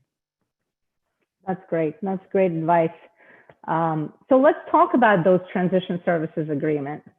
How should each function approach developing a list of services that will be necessary to support the buyer over some foreseeable future post transaction close? Who should take the lead in developing that list? I've been in numerous acquisitions where at times I'm the one that's leading and pulling the information from the seller about what services do they think we're going to need from the acquired company, and from them to support the acquired company for a period of time. And it just comes to them as such a shock that that's something that is required or needed as part of overall kind of transaction documentation and other things. So who should be leading this and kind of how should it be stood up? I guess, Nitin, I'll start with you. Yeah, look, TSAs are very complicated, as we all agree, right? They fundamentally start with an entanglement workshop from both sides, right? I mean, obviously, the divestiture has a function lead, and they truly reside in the function because the separating function and the stand-up function have to own it and live with it, right? Number one principle is that TSA is not a revenue stream, okay? You just can't think about it that way. It's just a necessary thing to have so that you're sustainable and the business doesn't have service disruption. And you don't sort of think about it as I'm going to penalize people. You need to go in with an open mind, number one. Number two, it needs to be very clear, right? I can't weave a TSA around a specific individual, right? This is the second mistake I've seen. Hey, I like Galina, but because she's the only one who can do this job, and no, there's a relationship there, and this is just going to disrupt the whole thing because my customer is used to interacting with her. Now you have to sort of be a little bit dispassionate there and say, okay, what is the scope of services, right? What am I trying to accomplish there? What are the key activities? Who is it delivered to? What is the frequency of this thing? Is it like on a monthly basis? I need it on a weekly basis, daily basis? Is it the number of calls and all that kind of stuff, right? Then you have, what is the cost, right? Is it headcount? Is it more than headcount? And then go a little more granular on when we take off the TSA. It's pretty critical to agree that getting into a TSA is a lot easier, right? What are the boundary conditions to separate that TSA? Because people can A, use this as a revenue stream on this extreme, and B, that extreme, I have this thing, so I have no urgency to separate or stand up, right? You can't get into that. The common goal for everybody here is to be incentivized to get off the TSA at some point in time. It's not a crutch given to you forever, which is why the cost is important. And I have seen companies be very benign and be friendly to each other and say, look, if you need it for another 10 days, I'll give it to you, right? That's not a problem. And the other extreme, no, guys, I'm going to be listed on the stock exchange. I just didn't know thing, and I'm going to penalize you. There is a middle ground, and you need to agree with that. These literally needs to be SMO facilitated, but actually the functions have to own it. The other way around is not very effective. And I've also seen companies sort of going across the allegiance, and Josh and Nitin, who are friends, are there, and they agree, let's bring in a neutral party, right? Be it a consultant or somebody who will facilitate that so that there's some objectivity into it. And then we all need to be good corporate citizens and be fair, right? The second important factor is that there are TSAs that you miss, right? And then this process becomes irreversible. Oh, you didn't give it to me at that time, and you didn't give it to me at this time. And that conversation is generally counterproductive. By then, it's done. There is a master service. There's a sort of a master agreement. There is a TSA. There is also something called a good faith or a good cooperation agreement, right? In which, okay, if I need to be audited by you or you need to be audited by me, I'm going to give you access. So whatever is not covered in that TSA, there's a good cooperation or good faith agreement that is put in place. Please make sure that all these agreements, which can be quite numerous, all hang together and there are no contradictions so that nothing comes in. It's very rare that people sue each other and take each other for court, but I have seen that movie too, right? So literally own by the functions, scope it, go as tight as possible, and then just be very clear. Our end goal is to get out of a TSA, not stay in the TSA. Or make money or stay. That's actually the biggest thing here. Yep. No, that's great. Jillian, what are the typical HR related TSA services that you want to you've observed to have seen in these transactions? Sure. They can be for any number of things, but I'd say probably the most common would be some type of payroll arrangement, right? The buyer needs time to set up their own payroll vendors, their own systems. And so they'll ask for a TSA for a period of time so that the employees are paid while they're doing that. Benefits, not so common just because of at least in the US, the regulations around co-employ or multiple employer plans. Outside the US, things like your benefits, if they're statutory, those don't usually seem to be a problem. So I'd say most of the time it's around payroll handling. Nitin's point, we try to avoid them at all possible. We don't want to get into them. It's a whole nother work stream of managing it. It goes beyond when you like to be done with the deal and done with the part you're selling. But if you do have to do them, then yeah, it's key to have in there your requirements for when it's going to end. You can put in an escalating fee schedule so that you can say, hey, the first 30 days, it's going to be relatively cheap. It's going to be at our cost. We want to help you get started. We know that you need it, so it's going to be just our cost. The next 30 days, we're going to bump that up, and it's going to have some kind of administrative, fee added to it. You need it for another 30 days. Now it's really going to start to cost you. So you want to, make it worth their while to make that a priority. Actually, I have a really quick, funny story, a lesson learned, if you will, about TSAs. My first divestiture I worked on, I had done literally like 2 years of acquisitions.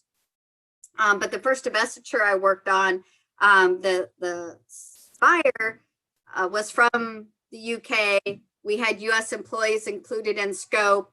And these US employees were actually on what's called a Me Too agreement. So they weren't union, but they had all the look and feel of being union because of where they were located. And, you know, UK buyer was unfamiliar with that, needed, you know, I think it literally was just like 60 days to be able to get that up and running. We'd been trying to sell this company for over 2 years, right? So it's like, oh, you need a TSA? No problem. That's an easy one for us to do. Because on the other side, when I'd been doing acquisitions, I had asked for the same thing, right? In several different scenarios. So I did not think twice until I called and started talking to my payroll contact and said, hey, this is what's going on. It's only 6 employees, but you know, we're going to term them on this date, but we need to be able to, and they literally like the longest pause on the phone where nobody said anything. And I'm going, okay. And they came back and literally they're like, I've been in payroll for 20 years and we've never done a trend. What you're talking about, we have no idea what you're talking about. We have no idea how we do it. I mean, they just literally was like astounded that, you know, I literally myself, this HRSME had agreed to do something and they had never done it before.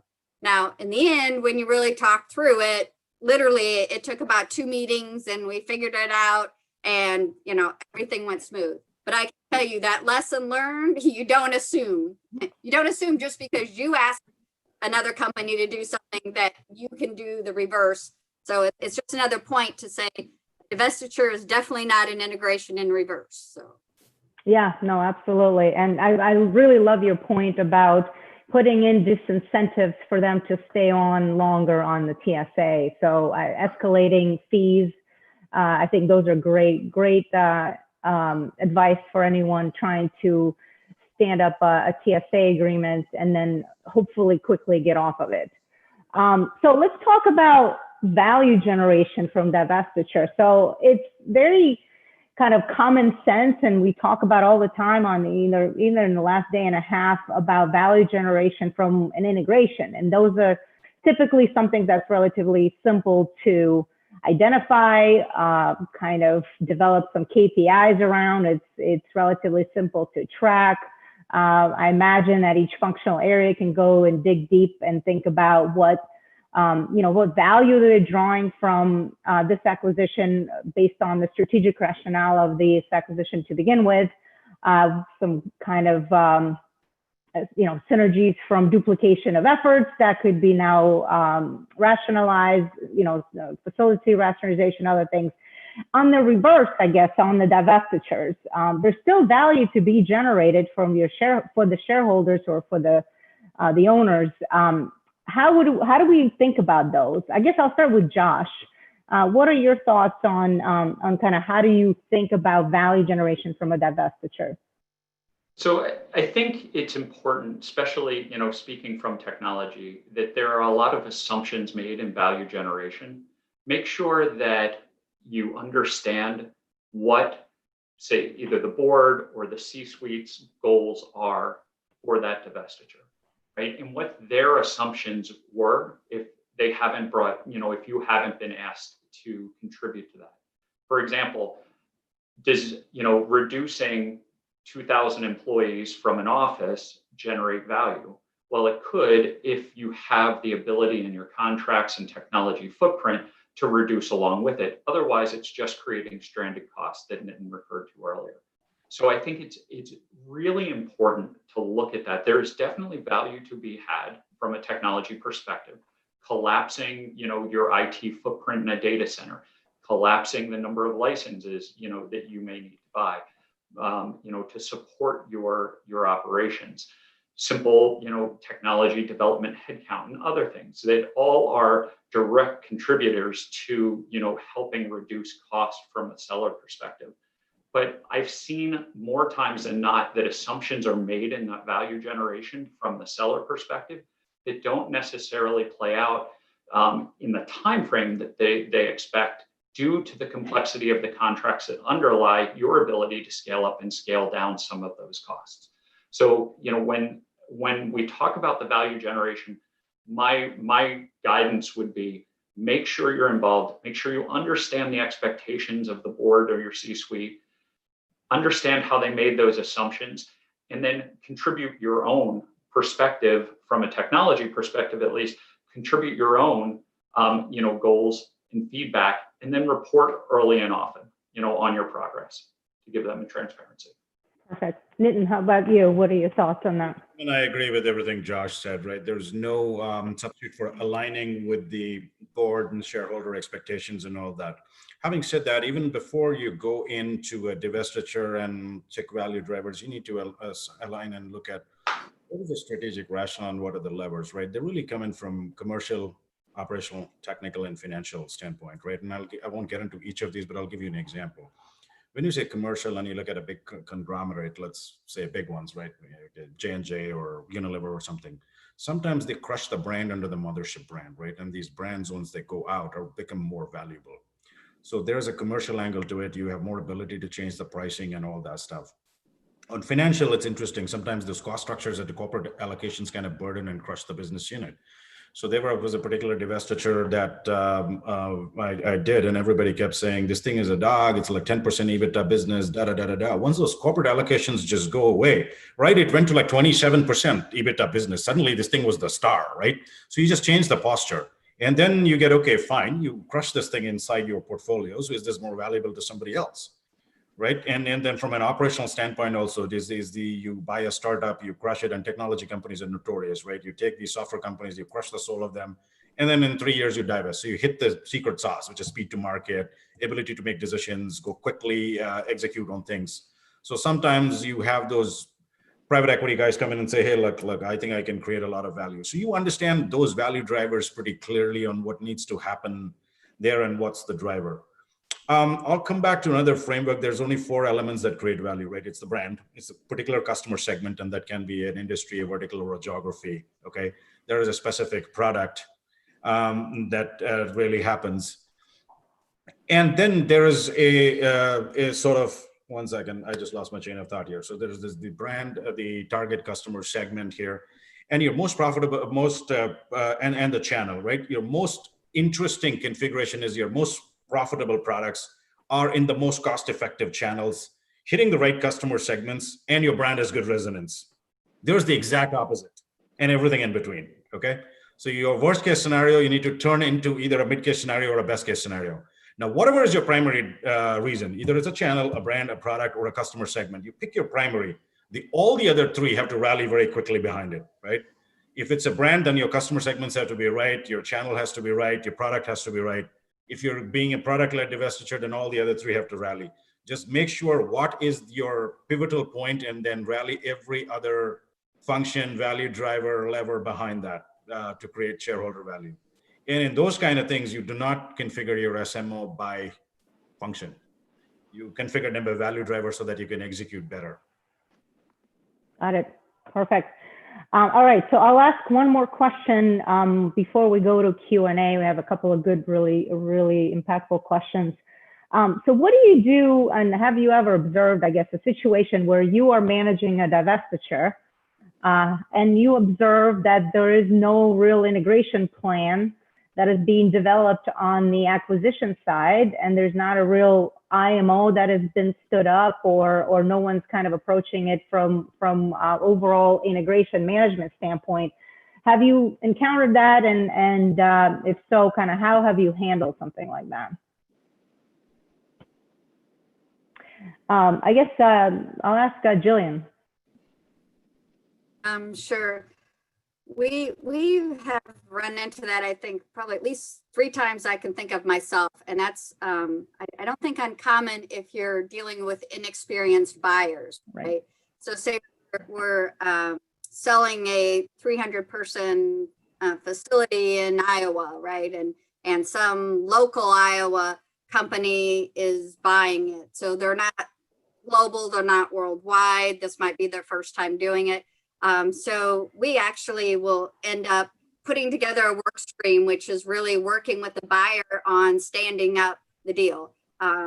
It sounds like, a lot of work and you should be able to, just be done with it. But a lot of times when we're doing that in our business, that's going to become a supplier to us, right? So it is critical to our business that they're successful. So we're going to do whatever it takes to help them be successful. So we will actually put a work stream together where we are integration work stream, right? Running side by side with your divestiture work stream in order to help that buyer stand up all the vendors they need, the processes they need. And a lot of times you're literally driving it because you're telling them, yes, you've got to get this set up. It's going to take, this long for a 401k vendor to get set up. So you need to start that now.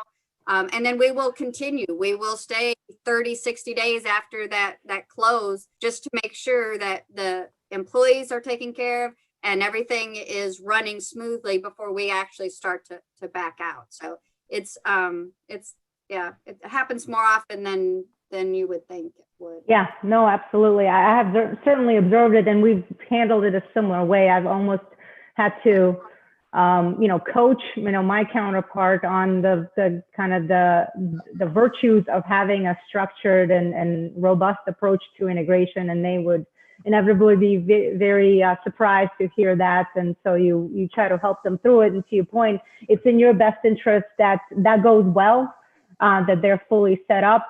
There's not a massive exodus, of employees from the company after they acquired. So I think it's something that definitely should be considered to be done by the divesting company as well.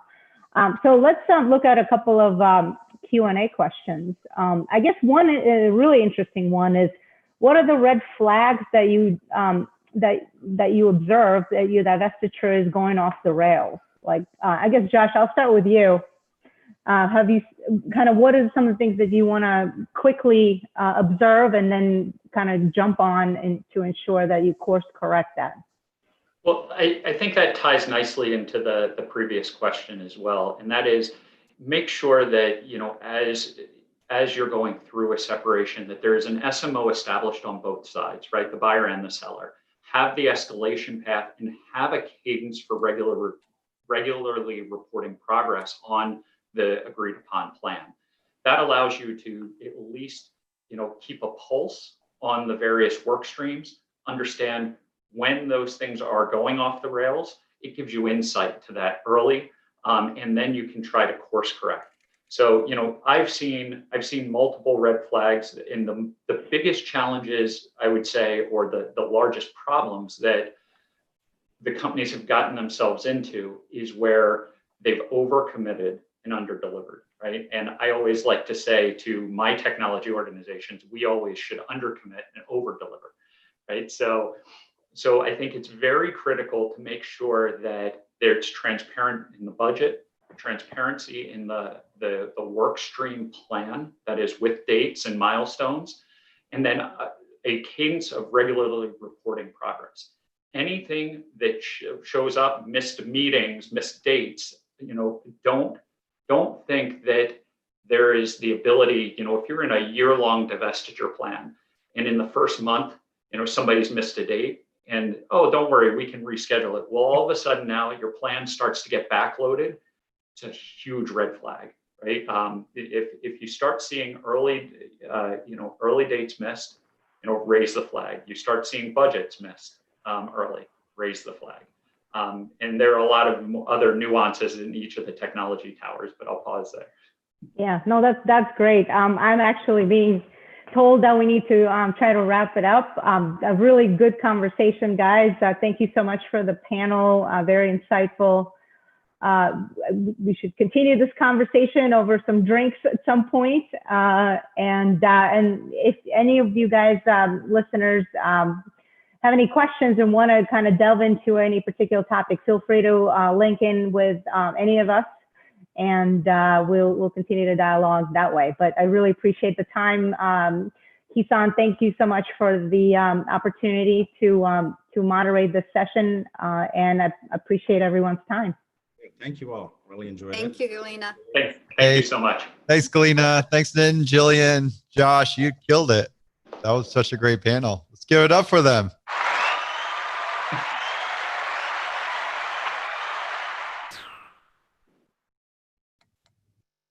On to the next one.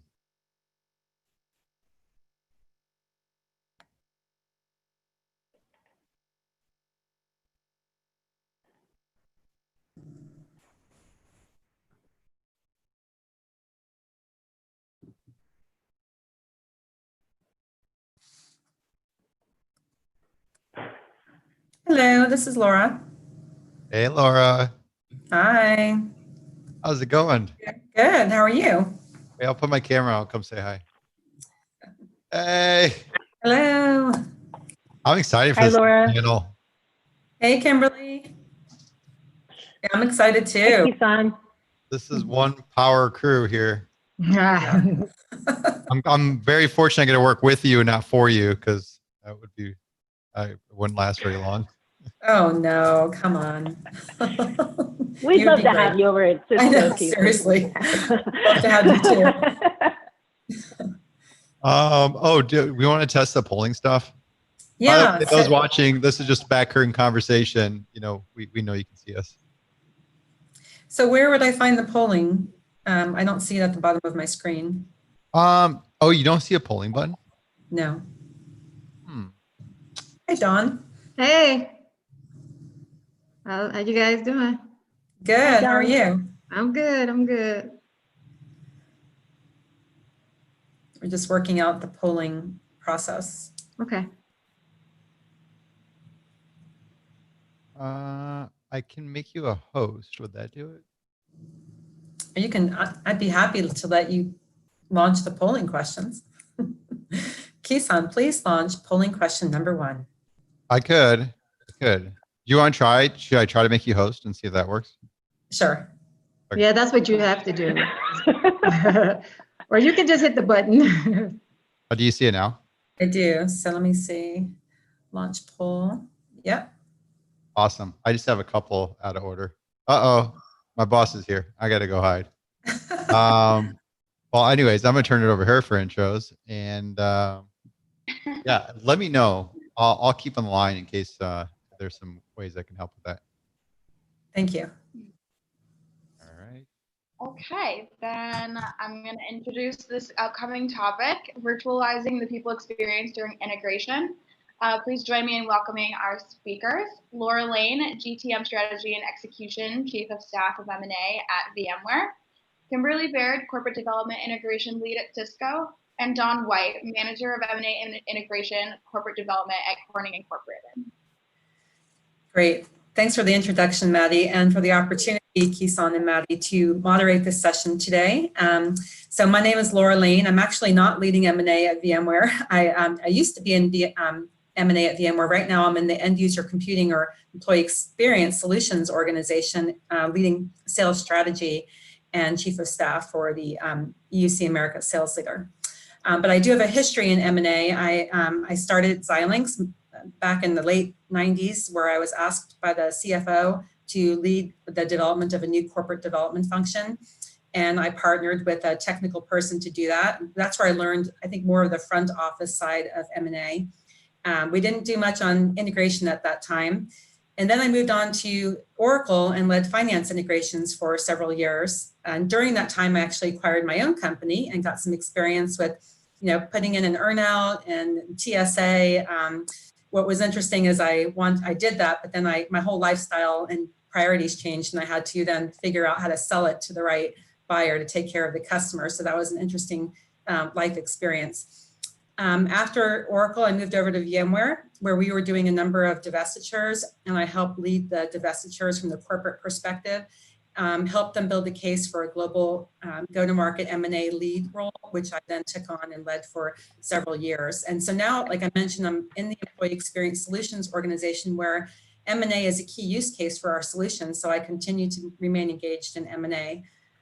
Now I'm going to, so I wanted to just tee off the topic for today, and then I'll turn it over to Kimberly and Dawn. We're going to talk about virtualizing the people experience in M&A. And, everyone knows that M&A is challenging in the best of circumstances. But now that we're in this pandemic situation and we're having to do everything virtually for the foreseeable future, we're really having to rethink our processes, and we want to still keep an eye on the most important aspect of integration, which is the people experience and the culture integration. So I'm delighted to talk to both Kimberly and Dawn today about how Corning and Cisco take this on, and what they're doing. These two ladies have many more years than myself in M&A, and so I'm proud to be moderating this session on their behalf. So I'll turn it over to Kimberly to introduce herself. Hi, everybody. I'm Kimberly. Thank you so much, Laura. I don't think I have more M&A experience than you. I have been at Cisco almost 20 years now, which I can't believe.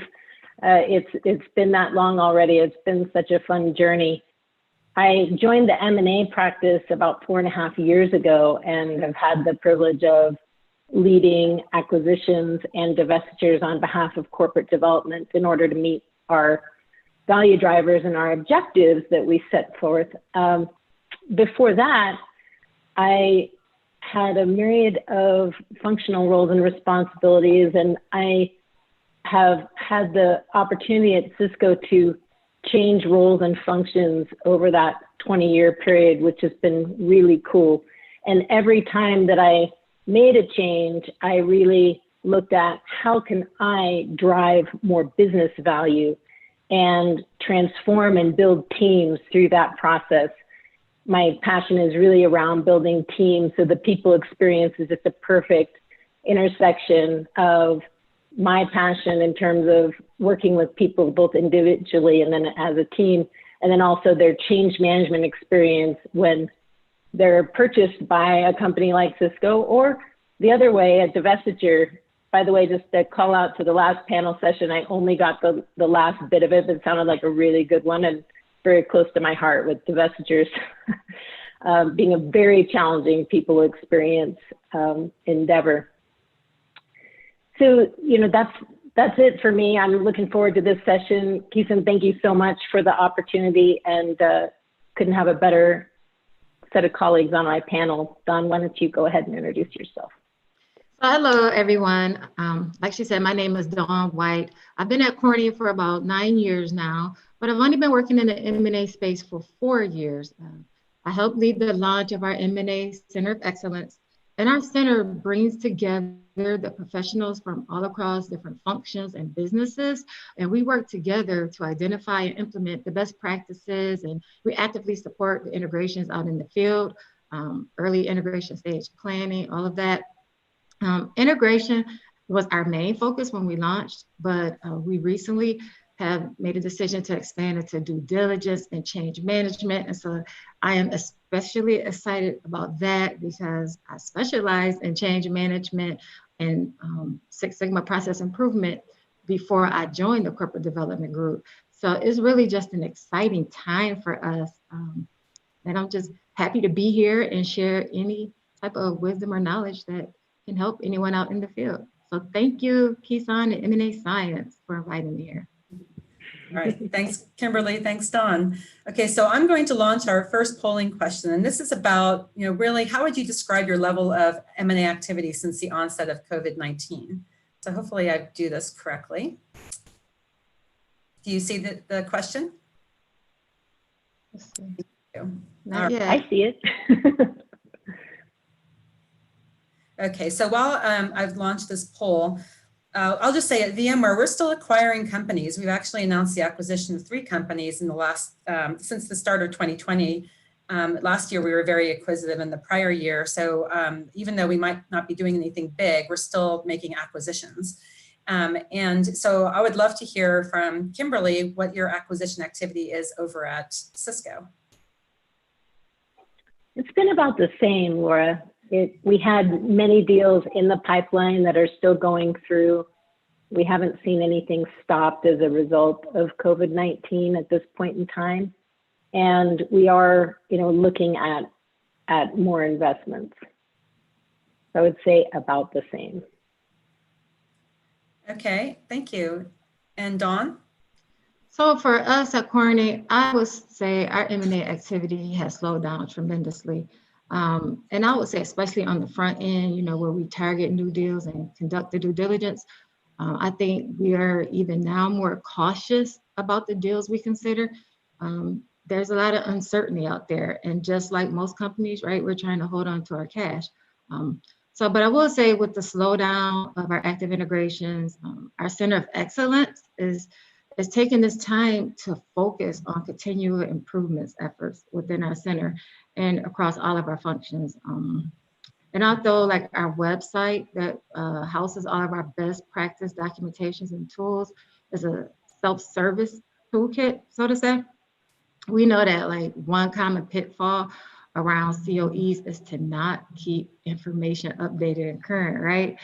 So we have always, I think, been proactive at just having a schedule and a regimen around going in there and updating that material. But now we're looking a little deeper. And for example, one of our tools is called a lessons learned template, or lessons learned database, sorry. And we're taking this time to go back and look through that database, because we have over like 2,000 different experiences that cover like the last 15 years. And there's probably at least maybe 20 different acquisitions on there. But we know right off the bat that we need to go in there, you know, and add that column around like M&A timing and phase, right? Because we want to distinguish, when did this experience happen, right? Was it due diligence? Was it integration? And then if it was integration, was it day 1, day 30, day 100? And then, like I said, with 2,000 different experiences, which ones are really important? So it's just things like that that we're taking the time out to do right now. Yeah, that makes a lot of sense, especially at this point, to really look at your processes. You know, we talked in preparing for the session that this is people then, when this first happened, it was how did we just respond? How do we react? Current set of activities. And now that we've had a couple of months under our belt, like what did we learn from that? And, you know, going forward, how do we then rethink this entire process? So it's going to be like a theme throughout today is, you know, react, rethink, you know, to take this practice forward, given things will never really be the same going forward. So I did launch the poll. We had a little bit of a technical difficulty because all of the questions went out at the same time. So I'll leave it live and then we'll show the results in just a few moments here. I wanted to ask though, Kimberly and Dawn, since you have some activity going on anyway, what's gone on with, say, the costs and the timelines? Has there been any impact? Well, if you don't mind, Laura, I'd like to talk a little bit about the react mode that we had during COVID-19. I think, if you don't mind, is that okay? Oh, sure. Absolutely. I just did my introduction and not talk about that yet, but like I said, we do have a lot of activity in the pipeline. And when COVID-19 hit in earnest as a global health crisis, and we realized, oh, there's not going to be any travel, like all these things happened super fast with the shutdowns. We had deals in diligence, we had deals in announce phase, we had deals in onboarding, we had deals in TSA exit. All were impacted and we had to react accordingly.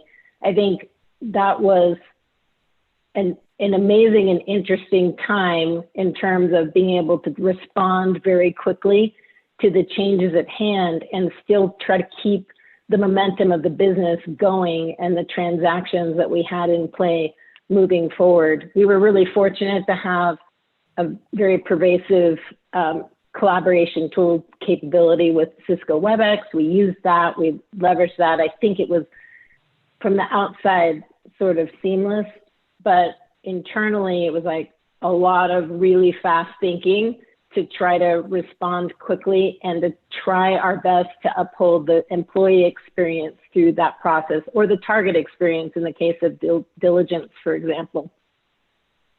Yeah, I bet you have some interesting lessons learned there. So yeah, we're still learning. We're definitely learning from it. Right. What do you think the employee experience was during where you had to pivot? Did you get feedback on from the employee experience perspective? We've gotten some feedback I mean, I'll just give one example that was really, really touching. I mean, everybody realizes how drastically COVID-19 took over all of our lives very quickly. We had a deal that was announcing in Italy right when Italy had shut down, was at the worst of their health crisis. And it was really important to us that we showed empathy and we tried to make that connection as much as possible with the people in the country. In Italy, we had our sales leaders play a role there, our country leaders play a role there, and really help try to shepherd that conversation with the target. I mean, the majority of the people at that company were just finding out they were being purchased at that time, right? It's a huge change for you personally, for your family, all of those things, in the midst of the global health crisis that is happening to the country, which is completely unprecedented. So I'll just say we tried. I don't know that it was perfect, but we tried to be empathetic.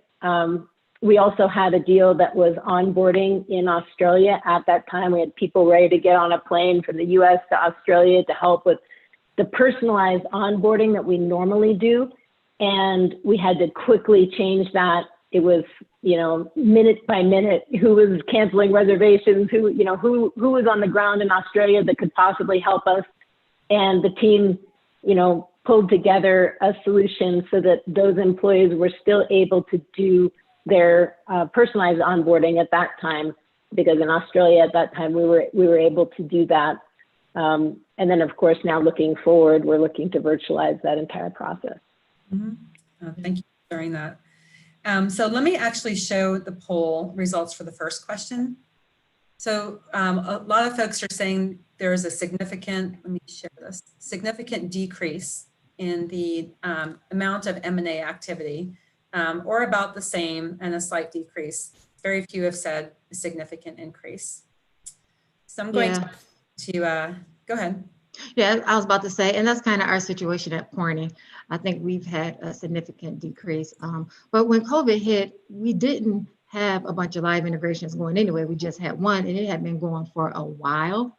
So remember, like I said, so we were working on like a lot of projects.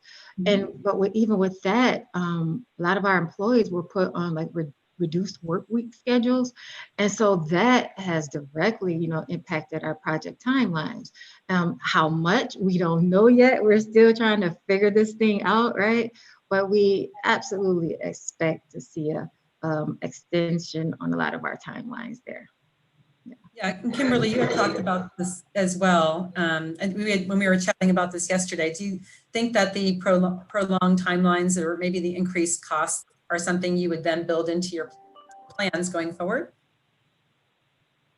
Absolutely. Like I said, we're still learning. So as we're implementing, for example, a virtualized onboarding experience for employees instead of that hand-holding kind of classroom environment that we normally did or have done in the past, we're seeing the forecasting, more IT resources, more sessions required, because we're opting to try to create the best possible employee experience to get them productive as soon as possible. And that means we're making those sessions smaller. We're going to be taking them step by step through WebEx collaboration. We'll be helping them to do what they need to do on their computers. Obviously, there's different logistical challenges, sending laptops to homes and making sure that they get there, and like all sorts of more back-end discipline, I would say, that's actually shown pervasively across all the different deals. We just have to be more disciplined, more documentation, more time, more thoughtfulness, because we're changing the way we do things. And hopefully, we'll be able to optimize that over time. But when you're first learning and adopting and creating new process, it inadvertently takes more time and money. Yeah, makes total sense. All right, so I'm going to go into the next question now, which is, so a lot of times when you're in an in-person meeting, let's say you're having a due diligence meeting on site, or you're doing an integration planning meeting, you have a better chance of reading people, how they're feeling, what their thoughts are by their body language, all the nonverbal cues. When I was talking to our head of integration for VMware, he was saying that's a skill he has, right? That he really has leveraged over the years. And now he has to, video is fantastic. And no doubt everybody would agree video is better than nothing. But how do you read a room in this situation to know if you're on point or people are having a negative reaction to what you're saying? And I'd love to hear from you. Like, since you've had a couple of months of experience doing this, what are some of the lessons learned or thoughts you have around how to build trust and build that connection? I'll start with, let's see who we're starting. Kimberly on this one. Oh, was it me? Okay. I would just say that video conferencing is a skill and it takes time. If you have been extraordinarily successful in your interpersonal relationships and you've relied on that for your professional career, it's going to be hard to make that change. I've been fortunate in that I've had a remote work environment for a while, so I've had lots of practice. But I think for people it's challenging, and having, working with toddlers crawling all over you and all these different challenges that we've had. Now, to your point, reading a room, I don't have the answer on that. I mean, certainly, like what I've seen you, Laura, I'm seeing you, Don, I'm not seeing the rest of the audience, and it's hard to know whether or not you're connecting. I think just being as natural as you can be and as engaging as you can be is probably the best you can do. And I think there's a lot of, using your collaboration software to the fullest extent could help. I think there's an opportunity for more enhancements to collaboration software and for us to be a little bit more engaged. With that being said, I think we talked a lot about people starting off meetings with how are you and really having more connection, which you can do in a smaller setting. But when you're presenting to a large audience, like for example, if you were announcing your intent to acquire a company, it's tough, right? So I think taking those opportunities to have the smaller audiences might be a good way to do it. But in general, when you have a session where it's a big session, that's a challenge. Thanks. I know Dawn has a lot to share on this topic. Well, I don't know if it's a lot, but so for us, our core COE team was already working remotely, right? We sit in different locations across the US, so it wasn't a big change for us. As far as our the support team for M&A that either work in corporate or in the businesses, I suspect a few of them were even working virtually. So that's not a big difference. We've always had, the WebEx tool, the Skype for Business and all of that. But what I will say is that I don't think we always use the communication tools to their full capability. And by that, I mean, like in our culture, we really don't use our video cameras much for meetings, right? But now, since more and more people are working remotely, we see different leaders, project managers are now asking their employees to turn on your camera, turn on your camera so we can see you. Let us connect in that way. And I think that's important because, a lot of people like to be able to look people in their eyes when they're talking to them so they can get this good read on them, right? I think this new direction is great. And I think it will just go a long way in getting us to feel like we know one another better. Because I just know for me, there have been so many times where I have either had email correspondence back and forth or talked on the phone to an individual that I've never seen. And then maybe it's a corporate or work event and we run into each other. And I'm just so excited to finally put that face with the name. And I'm like, yeah, I remember you. And we're like, yeah. So then next time when we are in maybe a meeting again, I just feel so much more comfortable. I feel like we have a better rapport. So for me, I'm loving the video interactions. I just wish I could get more people to love it. Great points. I know our team in the sales team I support, we are all on video, or if it's 6 a.m., I'm not on video. We are definitely getting to know each other better. And I think that's definitely been the silver lining. So I'm going to share the polling results for how the folks on the line feel about the communication at their companies. So we'd asked the question about what has been the most difficult aspect of communication for you working virtually. And you'll see the number one response has been business as usual for me. Interesting. Wow. Second, being connected with colleagues or staying connected with colleagues.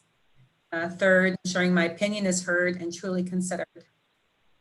So right, Laura. So when I see that, that kind of tells me that we probably have a lot of people already working in the M&A field who are already remote or had that flexibility to work from home, which is a good thing, you know. Yeah. And then I saw the one at the top that says just feeling connected. And I can actually see that too, because like I know for our Skype for Business tool, you know, usually on that tool, like you're pinging people, and usually people would only feel comfortable pinging people that they have a rapport with, you know, that they have a relationship with. But now I see I'm getting pings from strangers, right? People want to reach you and they, you know, they can't walk over to your desk anymore or come to your office. So they're feeling quite empowered to say, hey, even though I don't know you, I'm going to ping you and try to get to you right away versus waiting these 3 days. So yeah, I see people doing extra to stay closely connected. Yeah. Yeah. And Kimberly, any thoughts on that?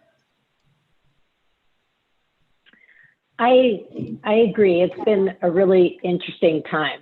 I think when you're doing acquisitions, you need to consider the culture of the company that you're acquiring, right? And don't make assumptions. I think there's differences in the way people interact and their comfort level with the collaboration software. And, you know, the culture, like you're saying at Corning, maybe it's less video at this point, but changing quickly.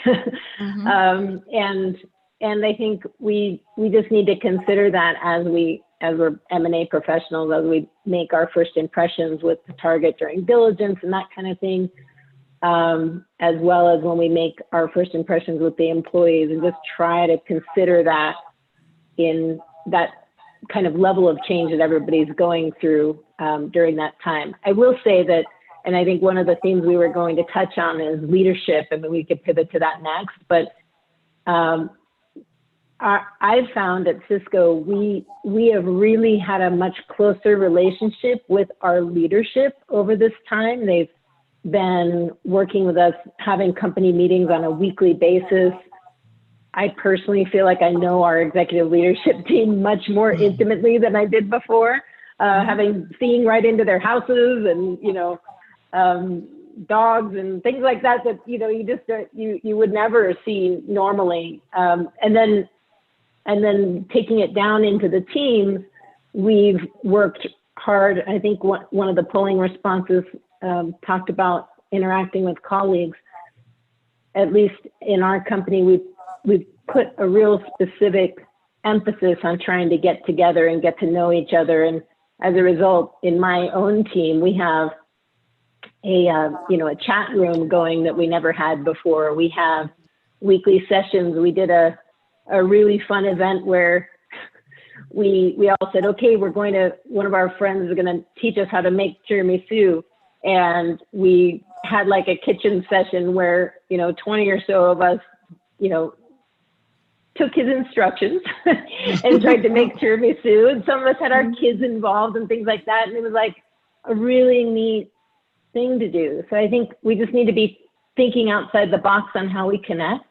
And I think we can bring that into our M&A practice as well. I love that.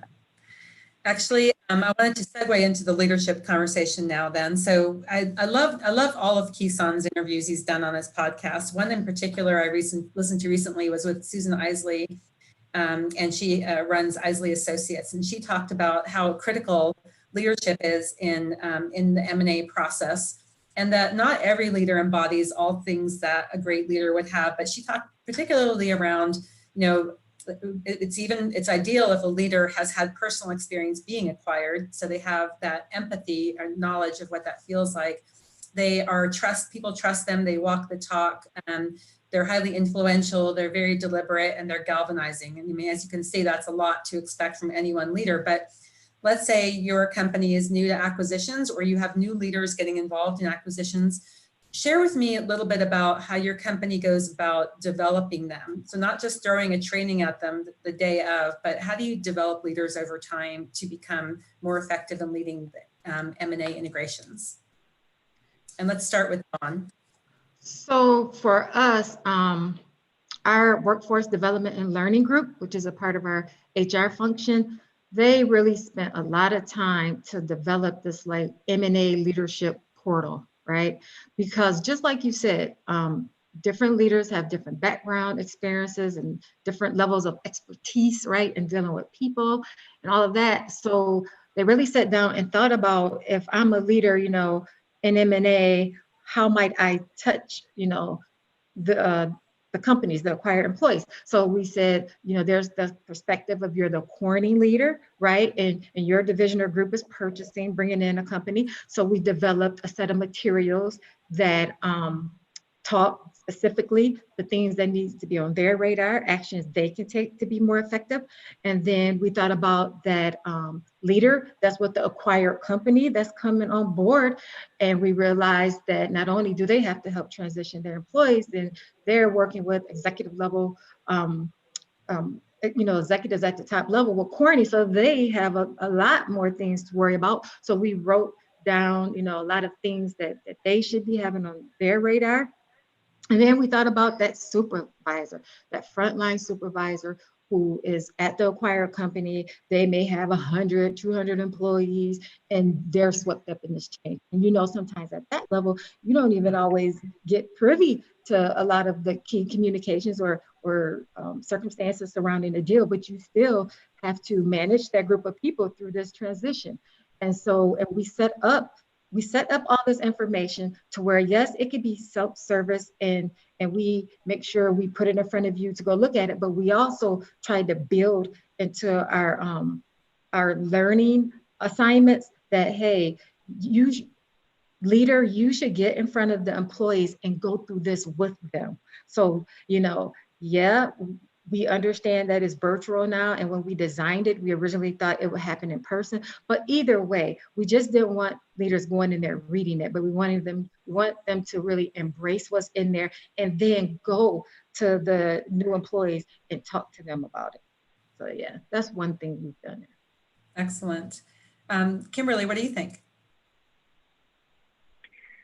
Well, everything Don said, I completely agree with, and I think is a great way to go about it. I wanted to kind of connect my response back to some of the strategy sessions in yesterday's panels. Mm-hmm. I think, first of all, the alignment between leadership, right? Between the acquirer and the target company, and really having those sometimes tough conversations about what are the outcomes we're looking to drive with this transaction and getting alignment. And then I think my job as an integration lead is then to help foster that, that conversation to ensure that the leaders of the target company are then helping to bring along the team with the strategy. So, you know, that way you are managing the people experience, utilizing the leadership that's in place and their trust that they have implicitly in their leaders. So that's one part of it. Coupled with that, we set forward value drivers for our deals around retention, around key employees. And for those key employees, which are, you know, most likely the founders, but sometimes not. Sometimes they are very specific technical luminaries that we want to make sure are set up for success inside of Cisco. So we put our people and communities team works with us, with the deal team, with the target leadership, et cetera, to formulate what kind of training and help does that person need. And there's sort of like a mentoring situation set up where we connect them with mentors, we connect them with a founders community that we foster inside of Cisco of all the founders. It's called the Founders Forum. And we work with them on a consistent basis to continue to capture ideas and get really clear feedback from them on how can Cisco improve? Where are we going wrong? That kind of thing. So we try to engage those leaders over time with mixed results. I mean, some of these folks are entrepreneurs and they go off and, you know, start their next new company, but it happens. But others we've seen go through the ranks. One of our newest senior leaders in the executive leadership team is Todd Nightingale, who was, you know, the lead for Meraki for as they came into Cisco. So, you know, it's neat to see some of those leaders really shape our company, and we find that to be very important. 1 in 5 Cisco employees are a result of an acquisition, so it's a core part of our culture. Yeah, sounds like both of your companies have taken the aspect of leadership very seriously and invested in this. So the next topic, and I've heard this as the times I've been able to listen in on the summit this last couple of days, there's a huge theme around, you know, culture integration and change management. So back to what makes a deal successful, people experience, culture integration, change management, leadership, all key aspects. And, you know, when people seek change, it's one thing, but when change is imposed upon them, it's completely different. And then when they've got pandemic situation happening at the same time and a lot of other things happening with the social injustice issues, and there's just a lot going on right at this particular time. I know that both of you have experience in this area. I'm going to start with Dawn. I know she specializes in culture integration, cultural assessment. So Dawn, why don't you share how you handle this at Corning? Right. So I totally agree. What's going on now in today's time, this is the prime time for, I think, change management to get its due respect, right? Because to me, just like in regular project management, change management, it sometimes gets forgotten. And it's especially forgotten in M&A when the focus is so much on reaching deal objectives and, you know, reaching those number targets, right? So, but now you see everyone from the top down realizing, hey, we must do more. We have to do more to ensure that our employees understand the numerous changes that are taking place throughout the company, and actually, you know, throughout the world, and how those worldly changes are impacting the company, right? So for me, I just see there's a greater appreciation for it. And people realize we need to have a formal change management framework in place, you know, a formal M&A change management in place, because, you know, the M&A focus is much different. And so to me, what's important there is to have a framework that any of the due diligence leaders or integration leaders can follow or execute, and not have to have a change management leader at the helm, you know, because we all know that not a lot of companies are able to invest in that change management expert to do that. Even though we would love to see that happen, it's just not a reality. So if nothing else, still have tools there to help assist the other leaders, right? And when I talk about change management from the M&A perspective, to me, it's just more about taking a structured approach, right, to managing the people side. You hear pro side always say the people side of change, right? And yes, and then exercise intentional thought on how our actions as a company come together with other factors going on in the world to change the way we're asking people to work, the things we're asking them to do differently, right? Because I really think that's important in today's time, because not only do we have to keep our pulse on the acquired employees that's coming on board, right? People pretty much know that and do a good job at that, you know, well, most of the time. But then you also have to monitor the current employees, because although they're not going through a transition or being acquired, they are part of the experience of bringing these new employees to the company, and they're dealing with all the other factors that is going on in the world. So, and there are a lot of cultural shifts to me and mindsets, right? People are just thinking different and differently. And even like with our due diligence stages, you know, it's virtual tools out there that we can use, and that we absolutely need to start using if we're not. Simple tools like Glassdoor, right?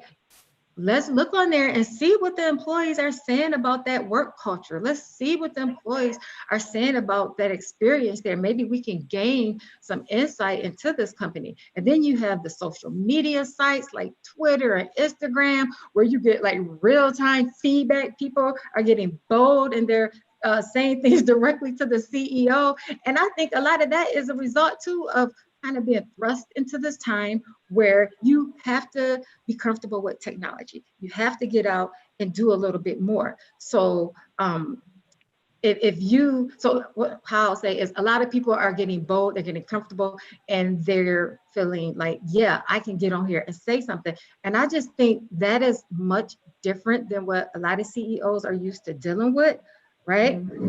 They're not used to having that public scrutiny just happen so fast and so quick. And when it happens, society wants to hear from you. They want to hear, what is your response? You know, what are you going to do? Right? So like just the other day, I was reading that story about CrossFit, you know, the company who oversees that annual athletic competition. They were negotiating a new deal with Reebok, right? And then their CEO, he went on social media and just made a whole lot of comments that were just inappropriate, and they tore him up, right? They just went after him. And so Reebok stopped the deal. And then on top of that, right after Reebok had already stopped the deal, some private conversations, I guess, that were happening in their Zoom tool got published to the public. So, and that was so bad that he ended up resigning and walking away, right? And so, and then on the flip side of that, you had Reebok, who was in talks with Beyonce a few years ago. You know, the singer Beyonce, she was going to come out with a product line. But when she went to the meetings to talk about what that deal would look like, she asked them, you know, is everyone in the room, are these the people who are going to work on my product? And they said yes. And she said, well, none of these people look like me. So they were stunned, and they were probably caught off guard, I'm sure. So for her, it was important to have people come into the table to be a part of the deal that looked like her. So I just see that you have all this change going on. And to me, I think this is a great time to be a change management professional. And that is if you're good at it. Now, if you're not good, then you're gonna be in trouble. But if you're good and you know what you're doing out here, this is a great opportunity. Yeah. You touched on so many different areas there. Well, this morning, the first topic was around diversity and inclusion in M&A, and I thought that was very interesting, especially since we focus so much on, you know, improving our diversity at VMware. What do we look at that when we're doing an acquisition? Say if we're acquiring a predominantly male organization, or if there's very few underrepresented minorities represented in the company, you know, that's the very interesting. You also mentioned Glassdoor. You know, every employee, they're your number one brand ambassadors.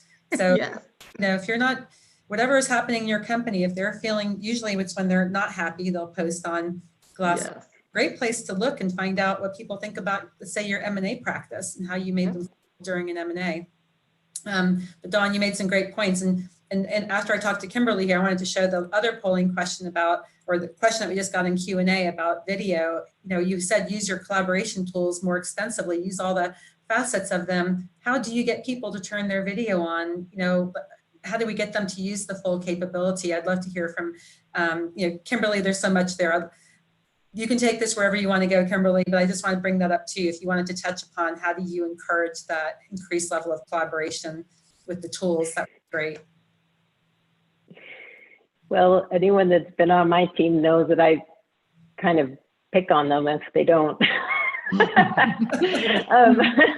You guilt them, huh? So I think guilt works sometimes, but I think people generally follow the lead of the leaders, right? So lead by example. You go to a meeting, you're always on video. People start to pay attention. Oh, she's on video all the time. I mean, I think it's a slow process, maybe accelerated by COVID, which hopefully is good.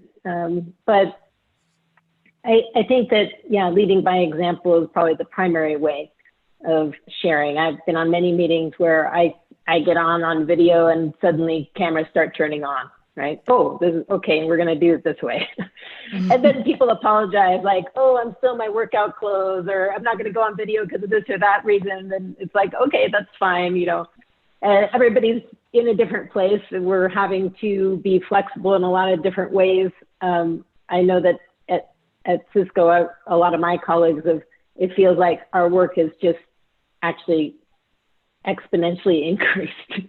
We're just constantly on video calls. So it's even just impacting our lives in a really different way. Yeah. I think, I mean, Don, you touched on so many different things that were all really great stories. I love the CrossFit story. I mean, I think it's sort of the opportunity and the fear of having that instant reaction in the market because of something you do wrong. It's super scary. Yes. But it's also an opportunity. It's an opportunity, especially from an inclusion perspective, of hearing everyone's voices and being, it takes a lot of courage to, I think, realize that, oh wow, we were operating in a bubble, and we need to be more vulnerable and really take things as they come, and just be, I think if you just try to have integrity and try to do the right thing, you will come out okay. And I think that's true. Something that probably the reason why I've been at Cisco for 20 years is I really feel comfortable with the culture and the values of the company that I'm at. And I think that's important for everybody. And so it's important when you're looking at M&A and that cultural, taking a look at the culture of the company that's coming in, as well as their perspectives, and then really being thoughtful about the change you're asking them to go through. Like you said, they didn't choose to be bought, most of them. So you try to do that with, thoughtful intent. Yeah, Kimberly, I totally agree, because I always like to liken the coming together of companies kind of like a marriage, right? You get two people don't know each other. Only difference is, usually in a marriage, you get to date a little bit. And then our transactions, the dating doesn't last that long, and it has to go really quick, and you have to make a decision. And then you come together, you got people with two different personalities, like you got companies with two different personalities. You have to bring them together and make it work. And that's tough. And we know what the divorce rate is out here. So you can just imagine what it looks like for M&A, right? Absolutely. It's a good metaphor. Well, I'm going to move on to, let's talk about day one onboarding and the employee experience. In the context of processes and systems, for example, or even collaboration tools. At VMware and Dell, our partner, and many of our customers, they leverage a platform that allows the employees to have, on day one, access to all their legacy apps and new apps from the new company, the acquiring company, as well as all the information from the intranet, single sign, seamless, it's frictionless, it's awesome. I think I know even Dell is drop shipping fully configured laptops to employees. Can you imagine for acquired employees where you don't have to deal with all the re-imaging, and it's a touch-free or touchless process. And we know that those types of things really improve an employee's experience. If they can be productive on day one, if they can continue that business momentum they had before the deal happened, just makes everyone really happy and feel good. Also, collaboration platforms at VMware, we're more about choice. So if you were using Slack, you can continue using Slack. We're moving to Teams as a company, but either way, the platform that we have enables your ability to leverage whatever collaboration platform you like to use. That's your preference. So I'd love to hear from each of you around processes and tools and collaboration platforms. What does your company do? I'll start with Kimberly. Okay. We primarily use WebEx, which maybe a lot of people don't know has a lot of capabilities like chat, like instant meeting setup, instant video calls with colleagues. So we've used that platform pervasively, and we're always trying to improve there. The other thing that we do for employees coming on board is we have a website that's specifically created for them and based on where they are in their experience at that given time. So for example, if they just finished a benefits session, the PowerPoint from that session will be posted. The subject matter expert will be highlighted. Hey, ask Lynn a question about this. And they're able to take a look at the checklist of things that they have upcoming that they need to do to get productive or to get squared away on their benefits and that kind of thing. And that's how we kind of foster them through the process in the first several months of an integration. Excellent. Dawn? Yeah, so for us at Corning, it's 2 collaboration tools that kind of come to mind. And we use the Citrix software to give our newly acquired employees access to them before day one when they may not be on our systems yet, right? So the first one is called Blue Line, and it's like an internal Facebook platform for employees where we could post messages, photos, videos, and documents, and we can give them star ratings and likes. And it's made up of a lot of different communities on this Blue Line page. And so we have an M&A community.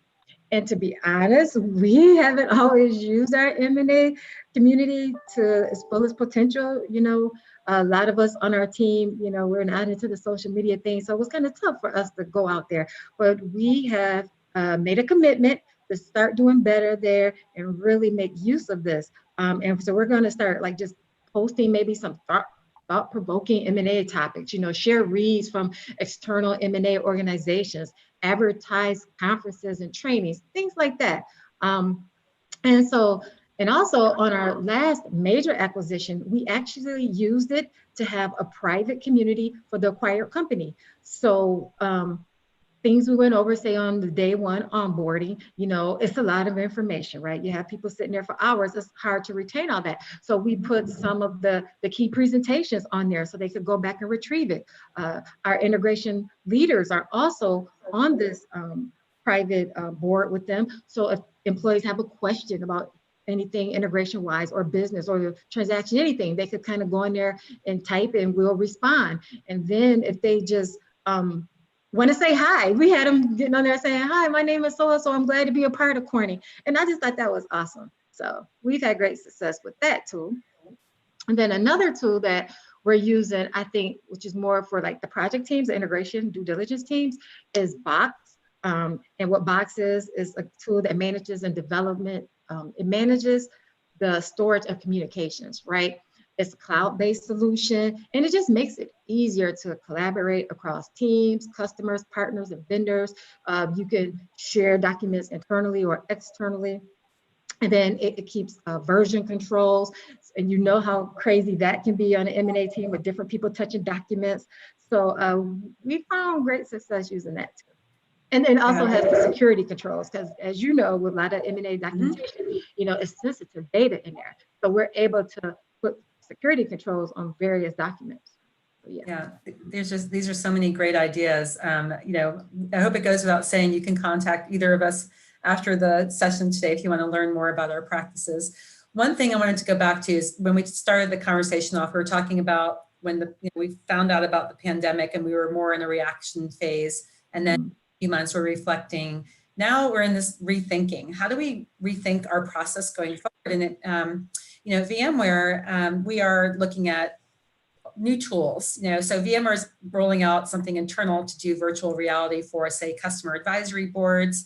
We could probably use it for workshopping and whiteboarding. So we're looking at that. There's another company, a partner of ours, that's very focused on employee experience, and they have this whole methodology of how to identify what motivates employees that they're building into their virtual reality, secure, highly secure platform that anyone can then use, replicate, scale, lower cost certainly than flying people in, to create, you know, very avatar-based but lifelike, you know, abilities to do employee experience workshopping or M&A workshopping. So I love the direction it's heading. I'm not usually an early adopter of things, but our company right now is using in sales, we're trying to figure out how to do whiteboarding, say with a product called Miro, or PowerPoint whiteboarding. And I just wonder what the two of you are thinking about, you know, since we are going to remain in this kind of new normal, what do you think you need to do from a technology perspective going forward? So for us at Corning, I'll start by saying, we're not as fancy as you guys with the virtual reality capability. We're not there yet, but we are in the midst of launching our own kind of homegrown virtual interacting onboarding module. We call it Become Corning. And this virtual forum, it just brings together the key aspects of the company that we want employees to walk away with. And we allow them to pick and select the materials or the info based on their needs and interests. Last I knew, we had plans to add a landing page on there for newly acquired employees to go on there and maybe see a message from their general manager from their business, a welcome message. They can go on there and see a listing of who's who on the integration team. They can go there to find out who to contact in IT. We put FAQs around their deal or integration plans, their benefits. Right? So we're going to use this module to kind of put everything there and let them go there and interact with it. That's excellent. Kimberly? Like I said, we have a lot of deals going through that we're learning from. And one of the things that I've learned from being in M&A is you have to learn through experience and actually going through the deals and then reflecting on what you've learned, applying that to the next one. So I would just say we're open to new ideas. I think the virtual reality idea is really interesting. And we're like many other people, just I think searching for the best possible experience considering the new constraints we're put under currently. So I wouldn't say I have like some new tool to tell everybody about, but certainly we're open, as well as we're looking very hard at digitizing our internal processes to just continue to optimize as we have the time to reflect. Okay, great. Looking forward to staying in touch with both of you on this. So one of the fun areas we talked about, and I think we touched upon it earlier, the being online is very different than being in a room with people. And it kind of removes the hierarchy that you might feel when you're sitting with senior leaders in the room and you feel like you need to kind of follow their lead. So one of the things I heard from some folks that lead go-to-market M&A at VMware, that the online aspect is letting people be more open. I mean, the word blunt was used, but it wasn't used in a negative way. It was more just open and not concerned as much about, saying something that's opposing to what, say, a senior executive would say. What have you two noticed with this? I know you mentioned earlier people are being friendlier and they're starting the conversations off differently. What else would you like to share on this?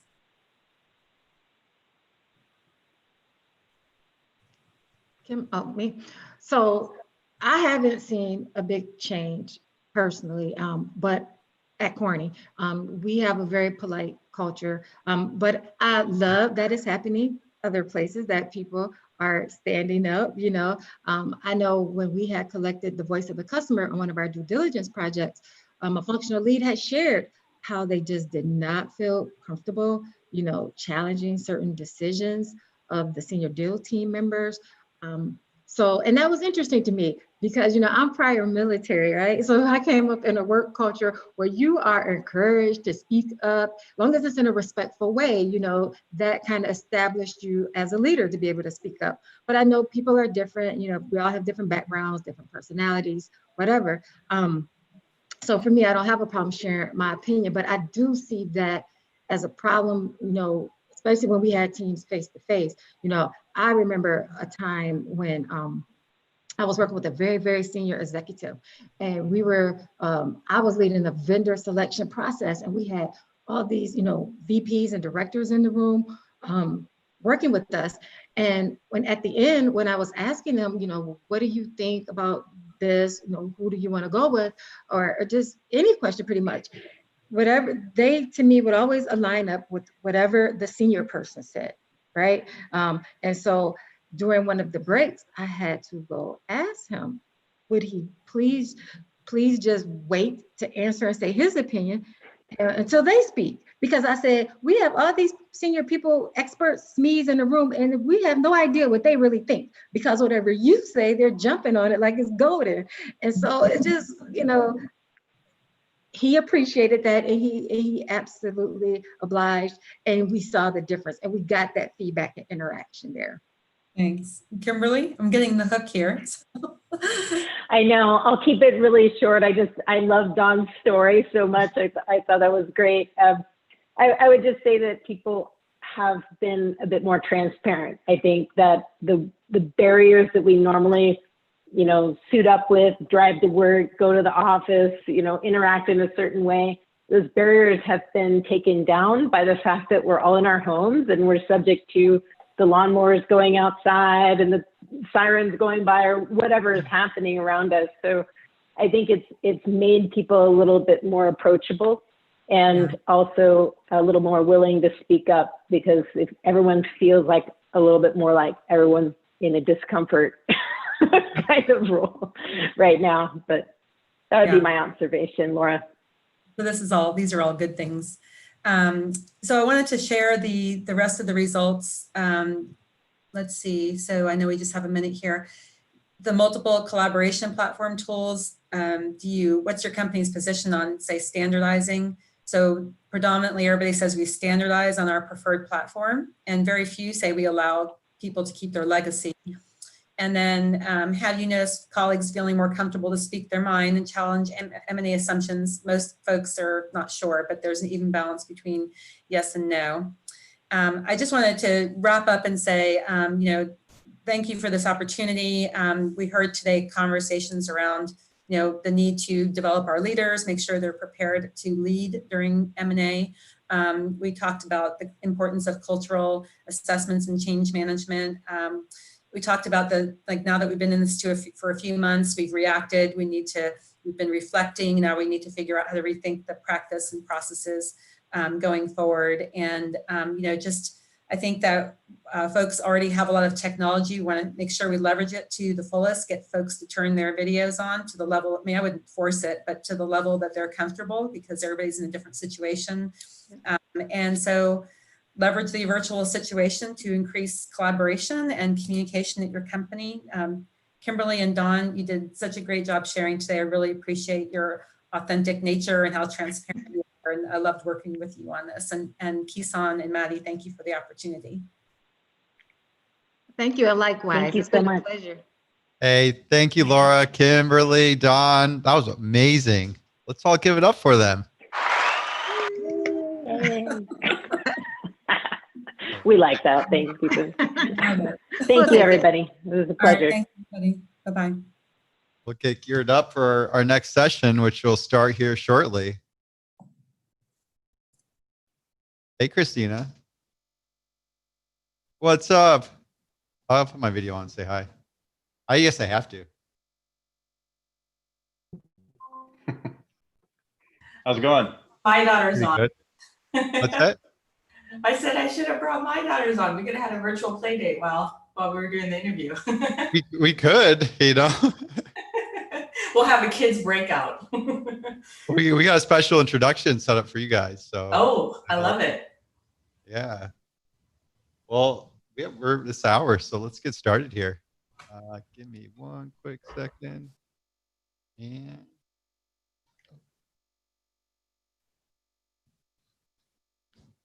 No. yep. Daddy, it's not showing me. Hold on one second here, honey. Let me get you set up. Hold on. Oh, I got John.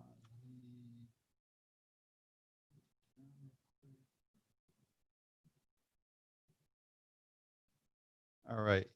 You guys ready? You all set? Yeah. Welcome to this session, Making Integration Successful from Both Sides of the Deal. I would like to introduce our speakers. Kisan Patel, CEO and founder of Deal Room, also host of M&A Science podcast. Christina Amiri, head of M&A Strategic Operations and Integration at Atlassian. Steve Elliott, head of Jira Align at Atlassian.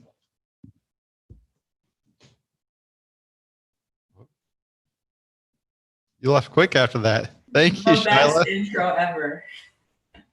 A little last minute, but it worked out.